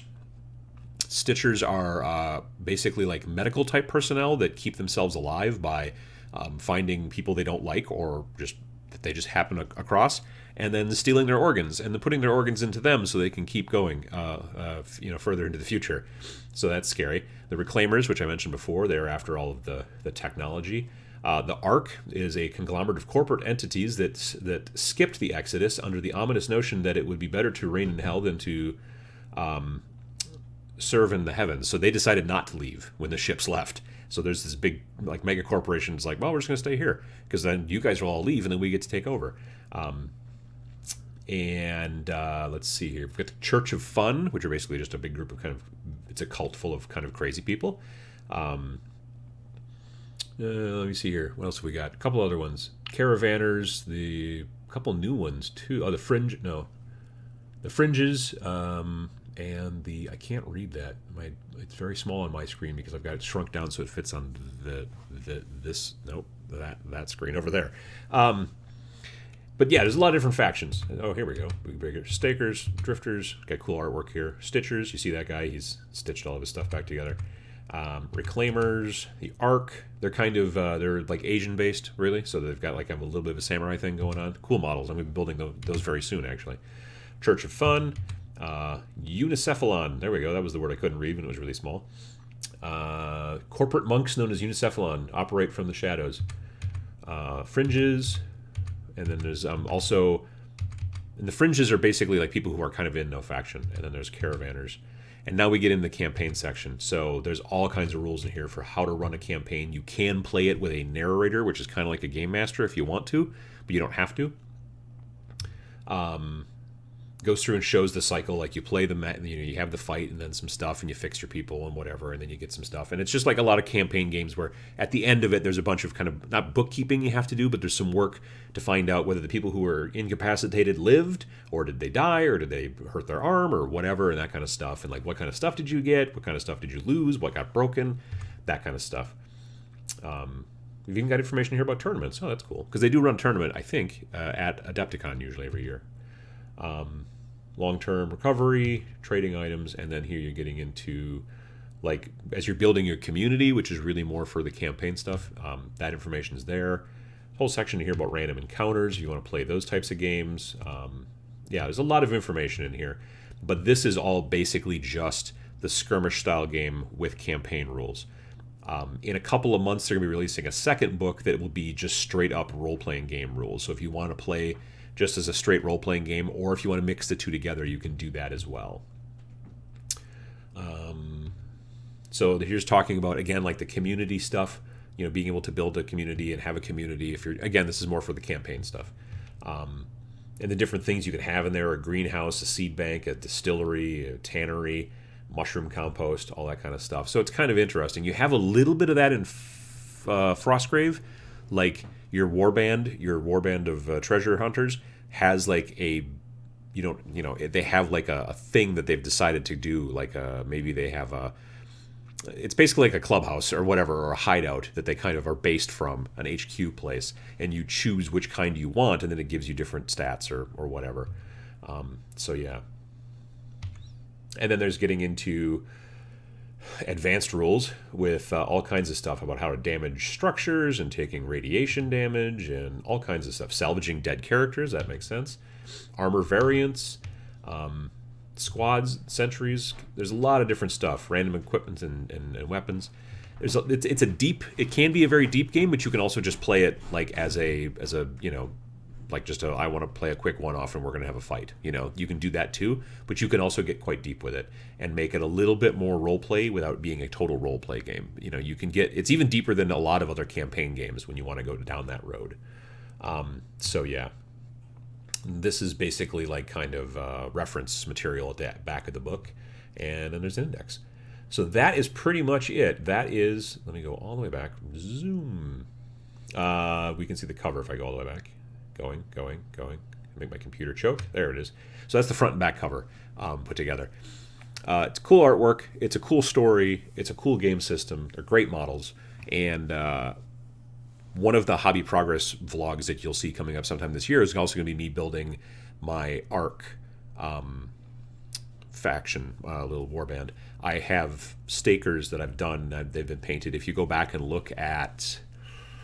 Oh gosh, I did a video a while back about MDF buildings. I'm pretty sure that you can see my stakers in there. I use them to kind of compare to the MDF buildings, so you can see them there. But yeah, great models, cool stuff. So that is pretty much that. Now I've probably missed a whole bunch of chat, but it looks like Matt's been asking answering questions and doing stuff like that. So that's been good. Yeah, it's a cool game. I like it in the realm of generally what's thought of as post-apocalyptic type miniatures games. It's my favorite. There are more, and you're starting to see some more different companies doing that kind of stuff. But I think because of the storyline behind it, the models. I got to be honest. One of the reasons why I like the models in this game in comparison to a lot of others is because I don't. Like, you see other kind of games that are post-apocalyptic, and they just, like, this is a more, I don't want to say serious, but I guess it's more realistic post-apocalyptic. You know what I mean? Like, there are other post-apocalyptic games where, like, one of the factions is like, oh, they're all killer clowns. And I'm like, where do you find face paint after the apocalypse? I mean, it just seems like a weird thing to do every day when you're starving and all your teeth hurt because you've never even heard of a dentist because it's several hundred years after, and just you're like, but I'm gonna paint up and be a clown. A lot of the factions in Wreckage are things. I mean, yeah, the Stitchers are a little fantastical, but if because the apocalypse doesn't happen for a couple hundred years from, let's say, now. Science and medical stuff is far advanced, so the concept that you'd have these medical professionals who did not make it out during the apocalypse, or during the Exodus, excuse me, and have just decided, well, we don't want to die, so we'll just keep stealing other people's organs. That seems, that makes sense to me. Deciding to dress like killer clowns after everything's gone to hell, I don't get the point of that, frankly. So there's games like that which are cool and they have neat models, but and they're I'm sure they're nice people, but I prefer the game that's a little bit more realistic, so that's kind of what I'm into. So anyway, I think a lot of people in the chat have been asking questions of our friend Matt, and he's been answering them. So yeah, what else have we got? Another question here. Gaddis Gaming asks, "Do you think Star Wars Legion will be in the Adepticon swag bags like Rune Wars was them last year?" Someone asked me that question a couple episodes ago, and before, when they had said that Star Wars Legion was coming out in February, my thought was no, because I'm like, why would they give you a game that you maybe have already purchased? You know what I mean? But then they just recently announced that the game is coming out the first day of Adepticon. So now I kind of think that maybe it is going to be in the swag bag. I could be wrong, but they just recently announced that Star Wars Legions is coming out on the 22nd of March, which is the first day of Adepticon. So now I'm wondering if it's not going to be there. We'll see, but it might be. The starter box at least might be in the swag bags. So that'll be kind of cool. So, Wreckage.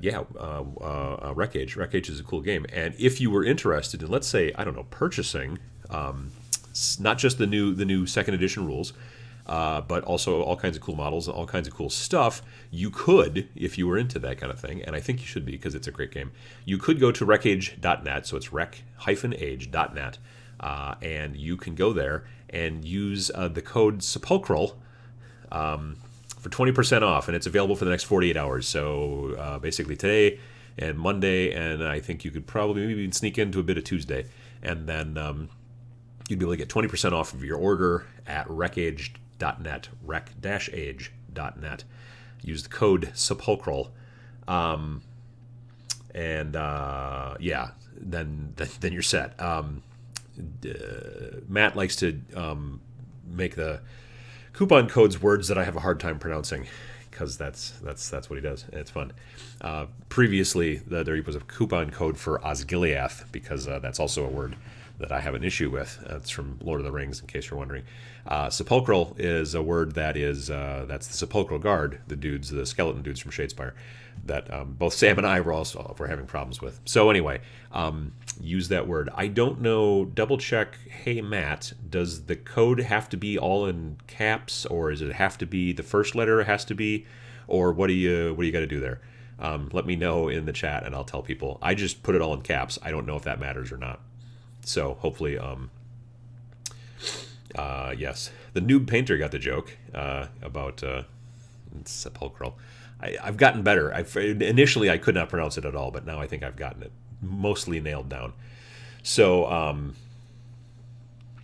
yes. Dorn Jr. says, Adam, perhaps a top 6 questions for game designers video at Adepticon. Ooh, that might be not a bad idea.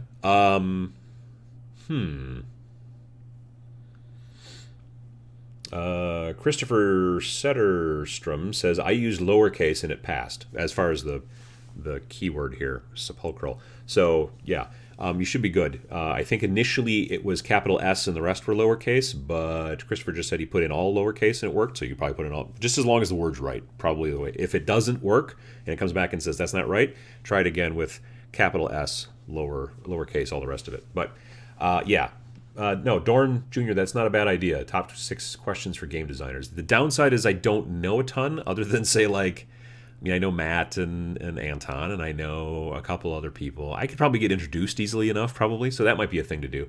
I've also been kicking around the idea of doing, I'm also kicking around the idea of doing, I thought about talking to, like, tournament winners, like people who, like, are competitive players, but that's really not kind of what the channel's about, so I don't know. So maybe it's just, I'm either going to do another one where I talk to different painters and ask different questions from last year, or a game design one. That might not be a bad idea too, either way. So yeah, again, if you're interested, you should definitely go and check out rec-age, rec-age.net, and go and type in sepulchral in the coupon code to get 20% off your order for the next roughly 48 hours.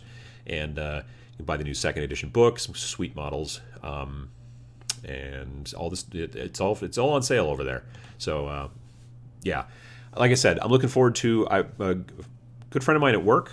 He has a faction, and I've got at least one faction. I'm painting up a second faction, and we're going to start playing it again soon.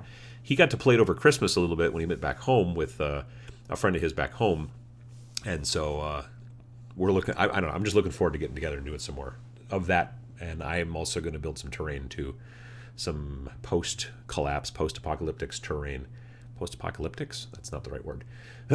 All right, let's see here. Let's get back into the chat, see what people are saying. Bound Wargame says, Tabletop Minions, when is your Patreon show usually happening? I'm considering it, but I want to be sure I can make it, as I'm not sure, or I'm not in the same time zone. Generally, the Patreon show, which is for the Uncle Adams Irregulars, that's the people at the $4 level. The benefit that the $4 level people get is I do a live show kind of just for them once a month. A couple 3-4 months ago, I did one and it did not. It went wide. It was not a private show. It went out to everybody. Excuse me. That was not my intention, but you've probably, like I said, you may have seen that episode. But generally, they are on whatever Saturday is the closest to the 20th. So the next one coming up will be, it looks like on the, I was going to say on the 17th. But I've got a birthday party to go to then. Shoot. Well, it'll either be on the 17th or it'll be on the 24th. It might be the 24th this time. Sorry. But then it's usually at noon Central Time. So, yeah, not 9 in the morning like these are Central Time, but those are usually at noon. And they're usually the closest Saturday to the 20th, but this time it might be the 24th. So instead of the 17th, it's kind of a split. Yeah, but that's where we're at. Let me see here. John says, tell us what makes the campaign rules in Wreckage deeper. Well, I think one of the things is to me it seems as if it's the community, building the community and kind of going that direction. So you're not just like, oh, my guys get better, as the game goes on from time to time, but you're also upgrading your kind of like your village, where your people hang out, and then that gives you benefits for the entire group and things like that. And there's just a lot there. There are some games that it's very simple, like at the end of the game, in between games, you just roll a bunch of dice and you go, oh, okay, well, this happened and that guy's armor hurts, and so he's at a -1, and then you go on to the next game. And this, I think, this seems to get a little bit more deeper because you can get into upgrading your people, not just like his stat gets better, but like they go from maybe like, green to veteran or whatever. And there's a lot of different things going on there. So I think that's kind of interesting. Matt would probably have a little bit more to say about that. As he helped to write everything. So yeah, definitely.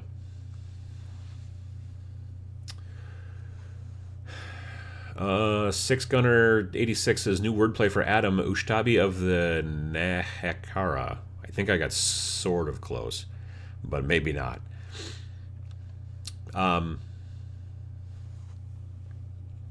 What else have we got here?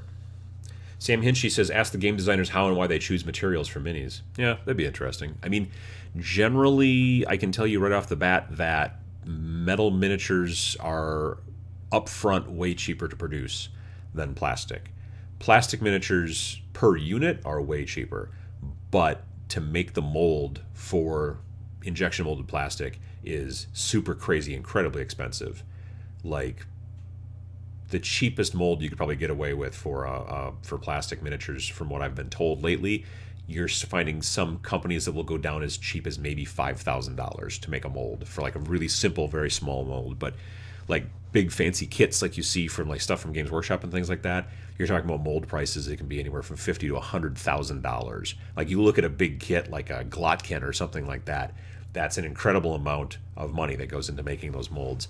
Whereas with metal miniatures, the molds are made out of like vulcanized rubber, and they don't last as long. But it's one of those deals where like the molds are cheap enough that maybe you get 50 to 100 pulls out of them, and then you have to make a new mold. But they're way cheaper. Now the downside is, like I said, because of the price of tin, the metal models themselves are a bit more expensive. But when you're not trying to crank out 50,000 units out of there, then it makes sense, economically. If you were Games Workshop and trying to build like a lot of the new plastic models they do, like the one-off guys, and they were like, well, we'll just do them in metal, but we need to make 10,000 of them over the next 3 years. That's why they switched to fine cast in the first place, is because a lot of the metal models they were doing, like in my army, the Plague Marines, they switched the Plague Marines right away to Finecast because they didn't have to go through and do a lot of retooling, but it was a lot cheaper. The material was cheaper, which also came out in the quality. So definitely, yeah.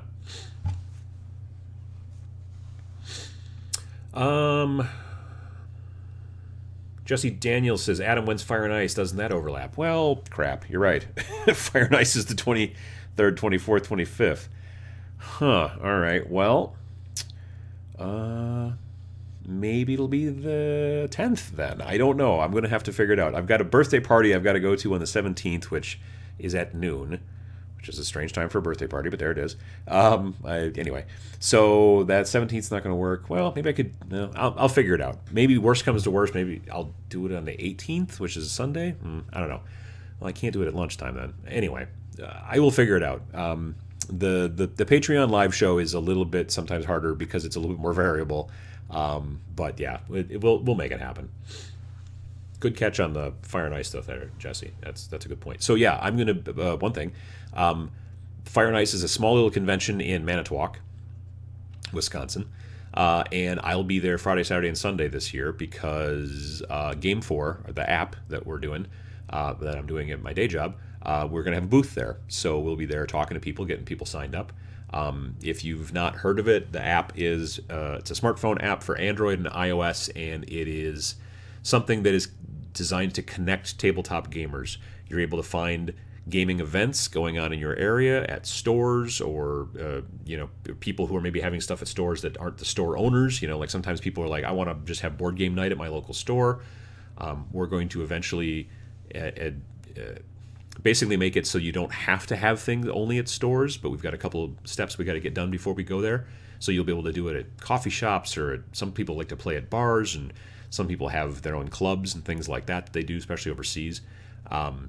But so there's the game events thing. There's the looking for players, which is kind of like that cork board that you usually have at your local game shop. It's got a bunch of 3x5 cards on it that says, hey, we're looking for a cleric for our Thursday night D&D game and stuff like that. It's not an event. It's basically like, I'm looking to play these things, and people can choose to put it out there, but they don't have to. And then the last part of the app, last big part of the app is the store finder. Right now we have 5,800 stores worldwide in the database. So you can find stores that are in your local area, or if you're traveling someplace, you can check to see what kind of stores are out there. So we just turned on the ability for stores to become verified. So if you know a store owner, you're friends with a store owner, or there's a store that you frequent, if you go talk to them about the app, they can take a look and see if they're in the database already. And if they are, they can get control of their listing. They just need to reach out to me at you can go to stores@imgame4.com, or just go to the imgame4 website, and there's an email address there too. It's imgame4.com. You can go there and find out more about it, and the stores can contact us. We'll just call them on the phone to verify that they're who they say they are, and then give them access to the account so that they can put in events that will have the name across the bottom. It'll say like, excuse me, that will say that this is the store, and this is an event run by the store. They'll be able to put in their hours, a description, their logos, and all that kind of cool stuff.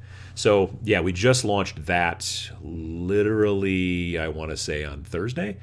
So if you want to help the app, if you're interested in it, if you've been taking a look at it, if you haven't taken a look at it, check it out. Like I said, Android, iOS, it's a free app. But if you've got a store that's local to you and you want them to kind of start using it and kind of spread the word, reach out to them, talk to them. If you are a store owner, again, like I said, stores@imgame4.com, shoot an email and go from there. So anyway, like I said, we'll have a booth at Fire and Ice in Manitowoc, so I'll be there. There's going to be a big 40K tournament on Sunday, so I'm going to probably maybe shoot some footage during that. In theory, might be going to Gamma, which is a trade show for game manufacturers and stuff like that, and the people who go to the trade show are mostly store owners. That's in Reno, Nevada, in early March, before Adepticon. Might be going to that. We're on top of the waiting list, and we're going to see. So yeah, we'd have a booth there too then, potentially.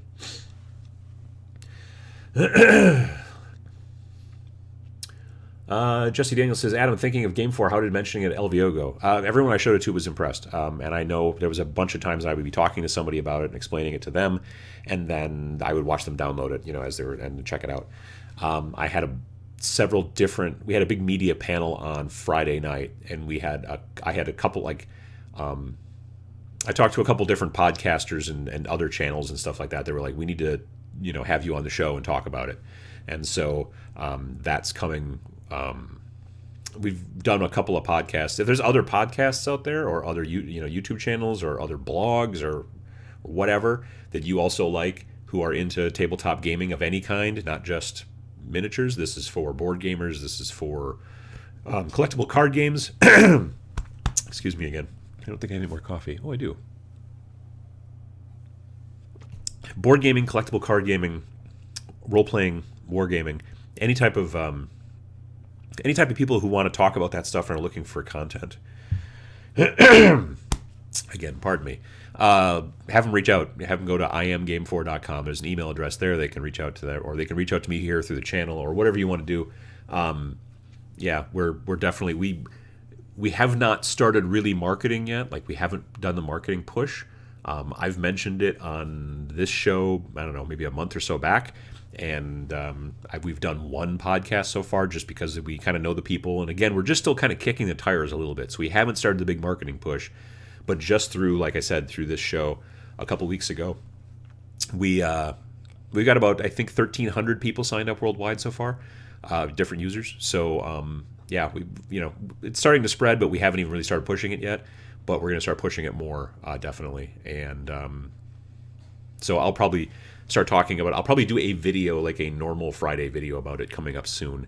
And that'll be a big push. And then we'll be working with a bunch of other people and a bunch of different other media things. But if you've got a favorite blog or vlog or podcast or whatever, if you reach out to them, if you want to help, just say, hey, have you heard about this? He's looking to do interviews or whatever. And I'll totally do interviews. Shoot me an email. Let's see here. VJ Morph says, I almost dropped $500 on a 3D resin printer. Yeah, I kick around that idea as well, but the one downside really is just that they're so messy. They're crazy messy, and my basement's messy enough as it is.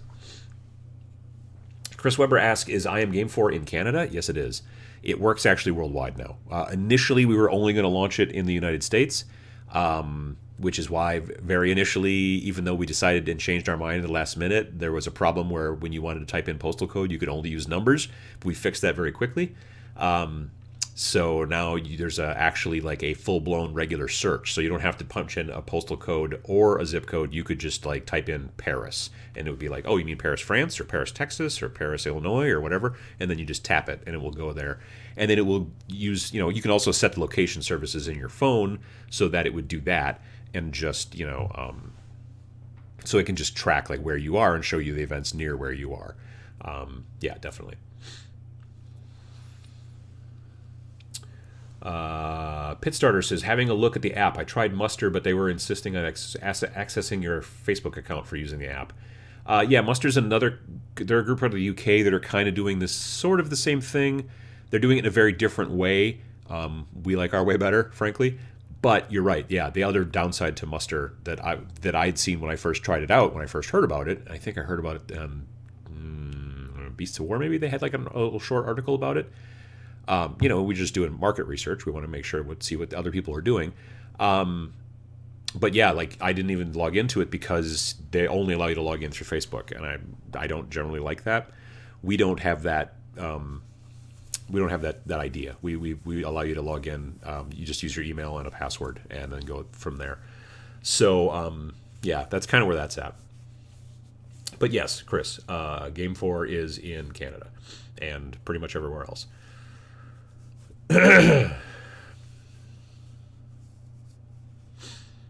JP Got Rocket says, how about an option to eliminate a store if you go and it is out of business? Just if you find a store that's out of business, and we've already gotten actually a couple of responses on that. There have been people who've said like, yeah, this store doesn't exist anymore. You can just shoot an email again to either Adam at IMGame4 or stores at IMGame4. Most of them come to actually the same place. And then I'll just do a quick double check. I mean, like, we don't want someone who says, oh, no, these guys went out of business because they don't like that store. So we're going to check, But then we just pull them out of the database. There's not like an automated way to do it. That's not a bad idea, though. We might. I mean, we will have the ability to report stores. So that'll be coming out soon in one of the next, probably within the next month. That we're doing another big addition of to the code base. We're updating almost weekly, but there's another big push that we're doing before the end of this month, hopefully. And one of the things in there is the ability to block and report users. So if there's like someone who's a creep or whatever, you can either just block them so you don't see any of their stuff, or you can report them if they're actually being like abusive or whatever.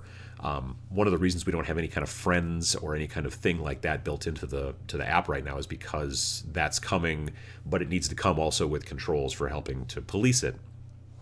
But for stores, we also are going to have the ability to report stores, and the majority of the time it will be like this store is no longer open, but it could be something else as well. So we want to have that ability. And the thing is, those reports are not going to be like an automated algorithm like kind of thing like you get with, say, Facebook or any of those things, because we're small enough that it will just basically generate an email, and then someone at our company, which is small, will figure out what the problem is and try to handle it, personally, because we're not Facebook, and we're not going to have the user base of Facebook, so we shouldn't have to worry that much about it.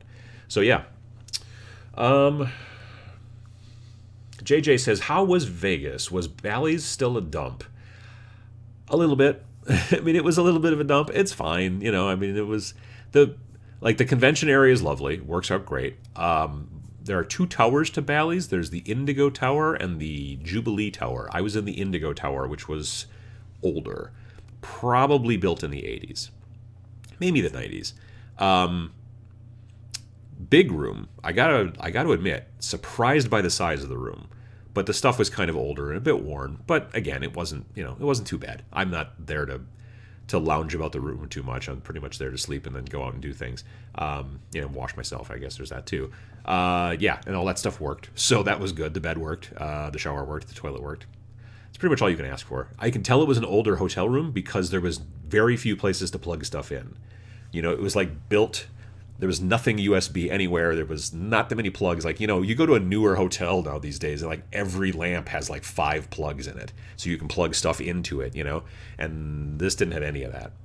So, but otherwise, it's fine. But it's attached to Paris. I like the Paris, like the inside of the Paris, everything's just basically a giant mall there, but like the Paris portion of it is sort of nice. I took some pictures actually outside of the Paris on like Saturday morning. I got up super crazy early because I was still 2 hours ahead. And so I kind of went outside, did a little bit of street photography, and while there wasn't a lot of people on the street, and that was kind of cool. But it's like I said, Vegas is not particularly my kettle of fish. Is there a chance to make Game 4 for browsers and or desktop? Potentially down the road, but we're not sure.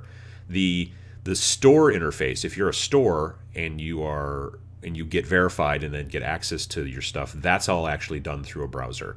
So you don't do it. You're not trying to enter events through your phone. You can actually do it at your laptop or your desktop there at the store, and you can interface with all that stuff directly through the browser. But as a regular user, it's all currently done through the app. So.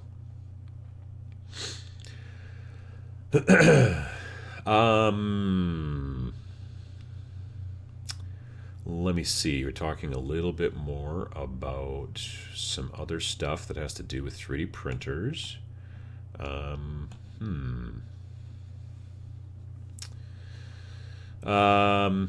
else have we got? Was I dreaming, or did you ever shave your head? I remember finding your channel and going through your videos, and you had a big beard, but your head was shaved. No, that was a dream. I've never shaved my head. I kicked around the idea, so maybe you're a wizard and you've gotten into my brain while I'm dreaming and thought about it, and then you learned, but I have not actually done it.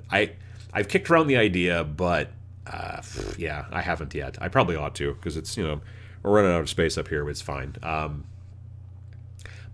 Honestly, a good friend of mine who is where I go get my hair cut, she's a hairdresser, and she's a good friend of mine. I've asked her straight up, I'm like, what if I shave my head? And I have a big head. it is like a piece of luggage. It's lucky I don't have to check it when I fly.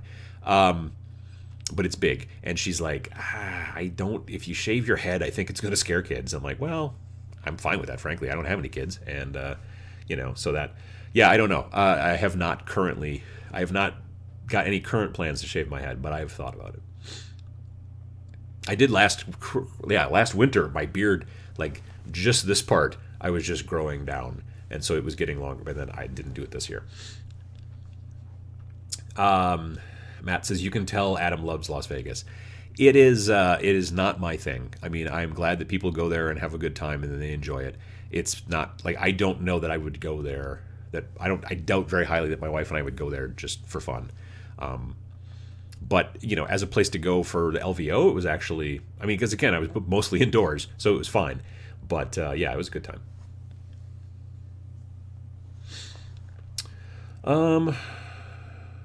Good grief, older hotels and the lack of plugs. Yeah, actually, at one point, I was trying to charge my iPad, I think, and there was this love seat that was like kind of in the corner, like at a 45-degree angle, and there was a floor lamp next to the love seat. And I'm like, I'm not going to use that floor lamp. I'm going to move that love seat out of the way and just unplug the floor lamp, and then I'll plug my iPad in back there.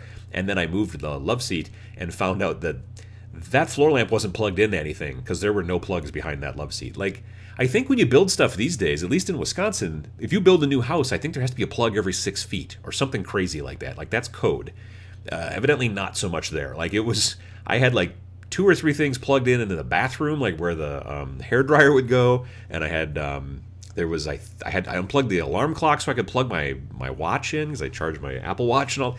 It was it was kind of crazy. Let me see here. Las Vegas is the Disney version of the world, but adult themed. Honestly, I think it's just a giant mall. It's just a giant mall that is sometimes connected by discotheques. So, yeah.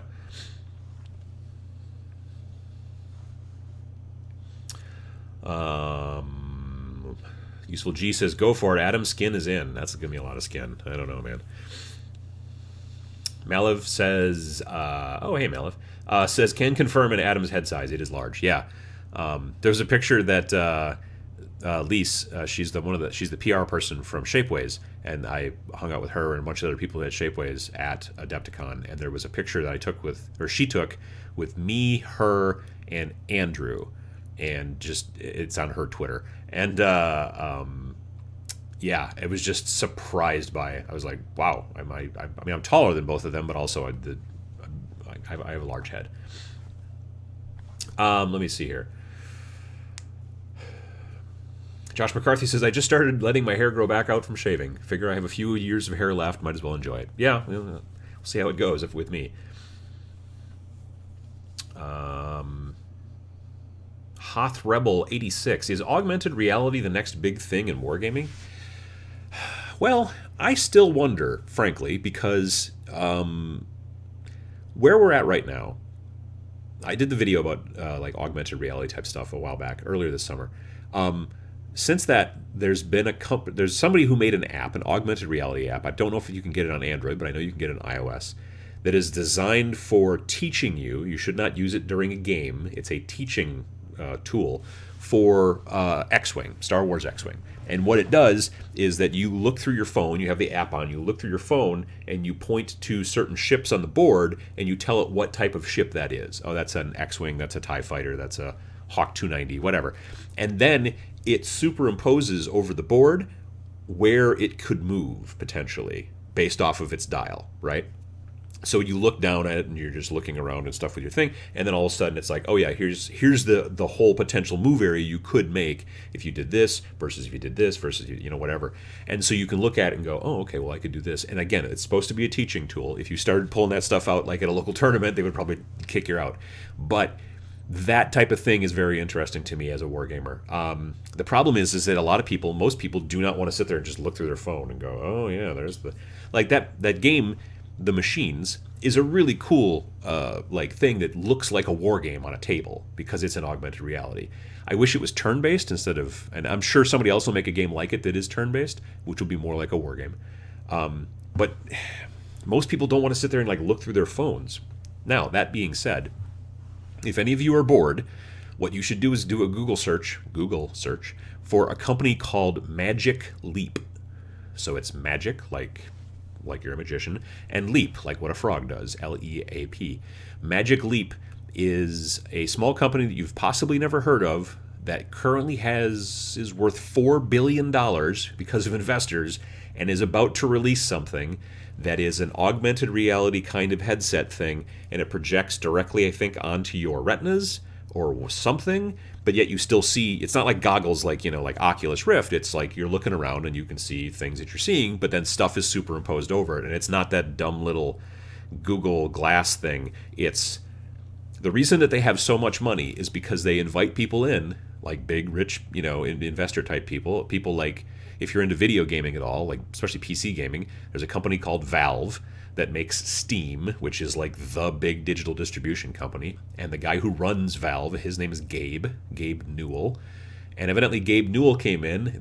This was like a year or two ago, more than 2 years ago, I think. They gave him a demo of it, and he basically left them a blank check, pretty much. I mean, it's like one of those deals where they invite in people, they show it off to them, make them sign a stack of NDAs, and then those people are like, how much money can I give you? So Magic Leap just announced a month ago, that they're going to actually start selling the product soon. It's currently initially going to be like $1,500, but down the road, of course, it'll probably get cheaper or whatever. I'm really looking forward to seeing what it looks like, because as a group of humans, we've been fumbling around with this concept. The VR goggles are cool, but it's difficult. Not also something you're going to walk around downtown with. Looking through your phone, holding up like a window is okay for short periods of time, but not for long periods of time.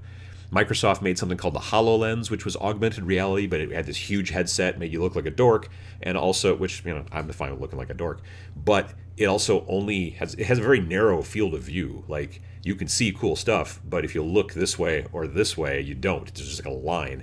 And so, evidently, this Magic Leap thing it's the jam. And so, if that becomes a thing that becomes something that everybody starts to use in some fashion, then I could see augmented reality. Even if it's like I'm playing with my regular models, but I can see, well, I could move those guys over there, or I could do this, or whatever. Or you could keep track of all your stats. Like, you look at a model and it shows you, oh, this guy's got this, and this is the range for his weapon, and he's already taken 2 wounds, or whatever. And you wouldn't have to use those little, tokens all over the board, or I don't know. Whether it's the future, I think it's probably the future. I don't know how close of a future it is, but that's my thing. So anyway, yeah, Magic Leap was crazy surprising. Fancy Llama says, I must have seen Tales of the Tabletop Minions episode 1 and thought that the guy in the thumbnail was you. No, that is my friend Adam. Not me, different guy named Adam. And he lives down the street and around the corner. And yeah, he's a good guy. What happened to that series? Well, I did 2 of them. I did episode 1 and episode 2. They were actually both filmed on the same day, but episode 2 came out like almost 2 years later. They don't get a lot of views. That all being said, I do want to do more kind of narrative things. I want to make some of those. I've got 2 ideas. One is a big kind of complicated idea, and I can't figure out a great way to finish the script. The second one is far less complicated, and is something that I just need to find the time to do. But I do this year. That's part of my also plan this year, is to try to get at least a couple of the what I like to call narrative videos out there, so that I, just because I like making films, and they're like little short films, so that's kind of fun too.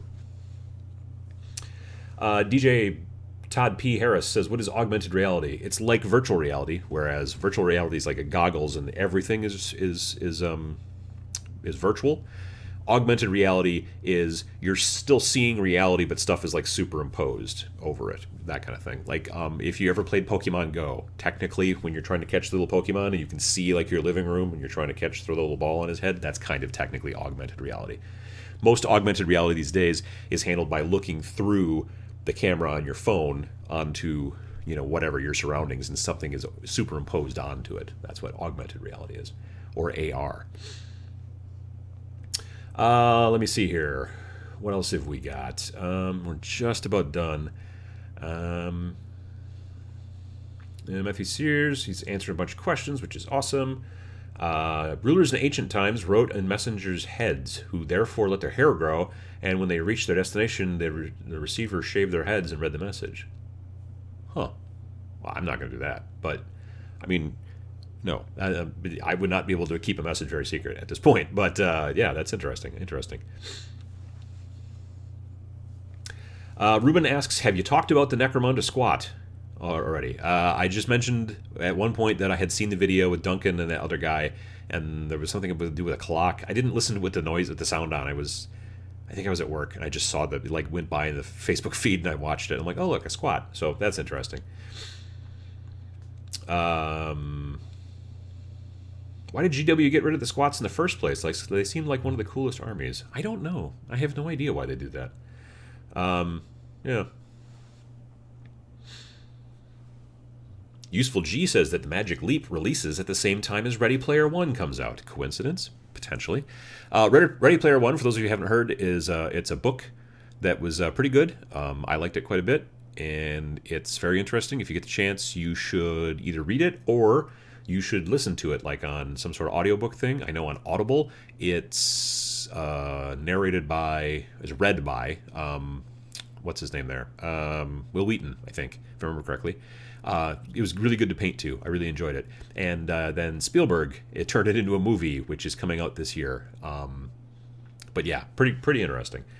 It's kind of future, like it's, I don't know, 2050 or 2060 or somewhere around there. And most everybody like goes to school and goes to work and does whatever they do kind of in virtual reality. It's a lot of goggles and stuff like that. And there's a bunch of other stuff that goes on, but it's pretty cool. Okay, Potato Joe says, okay, minions, I'm out. Got to go to bed. I got to work in about 6 hours. Well, good luck. I gotta, oh, geez, it's 11. I got to get going because I have to go help my mom shovel out her car. All right, so anyway, I appreciate it, everybody. And I hope that you guys all have a good couple of weeks until next time. And again, if you're interested, you should definitely go look at recage.net. That's rec-age.net. Use code SEPULCRAL for 20% off. It's available for the next 48 hours, pretty much, through Tuesday. And go buy some cool stuff. Second edition of the Wreck-Age rules and super cool metal models and all that kind of stuff. So I hope that everybody has a good couple of weeks, and I'll see you in 2. And go out there, do some painting, do some playing, and have a good time. And thanks for watching.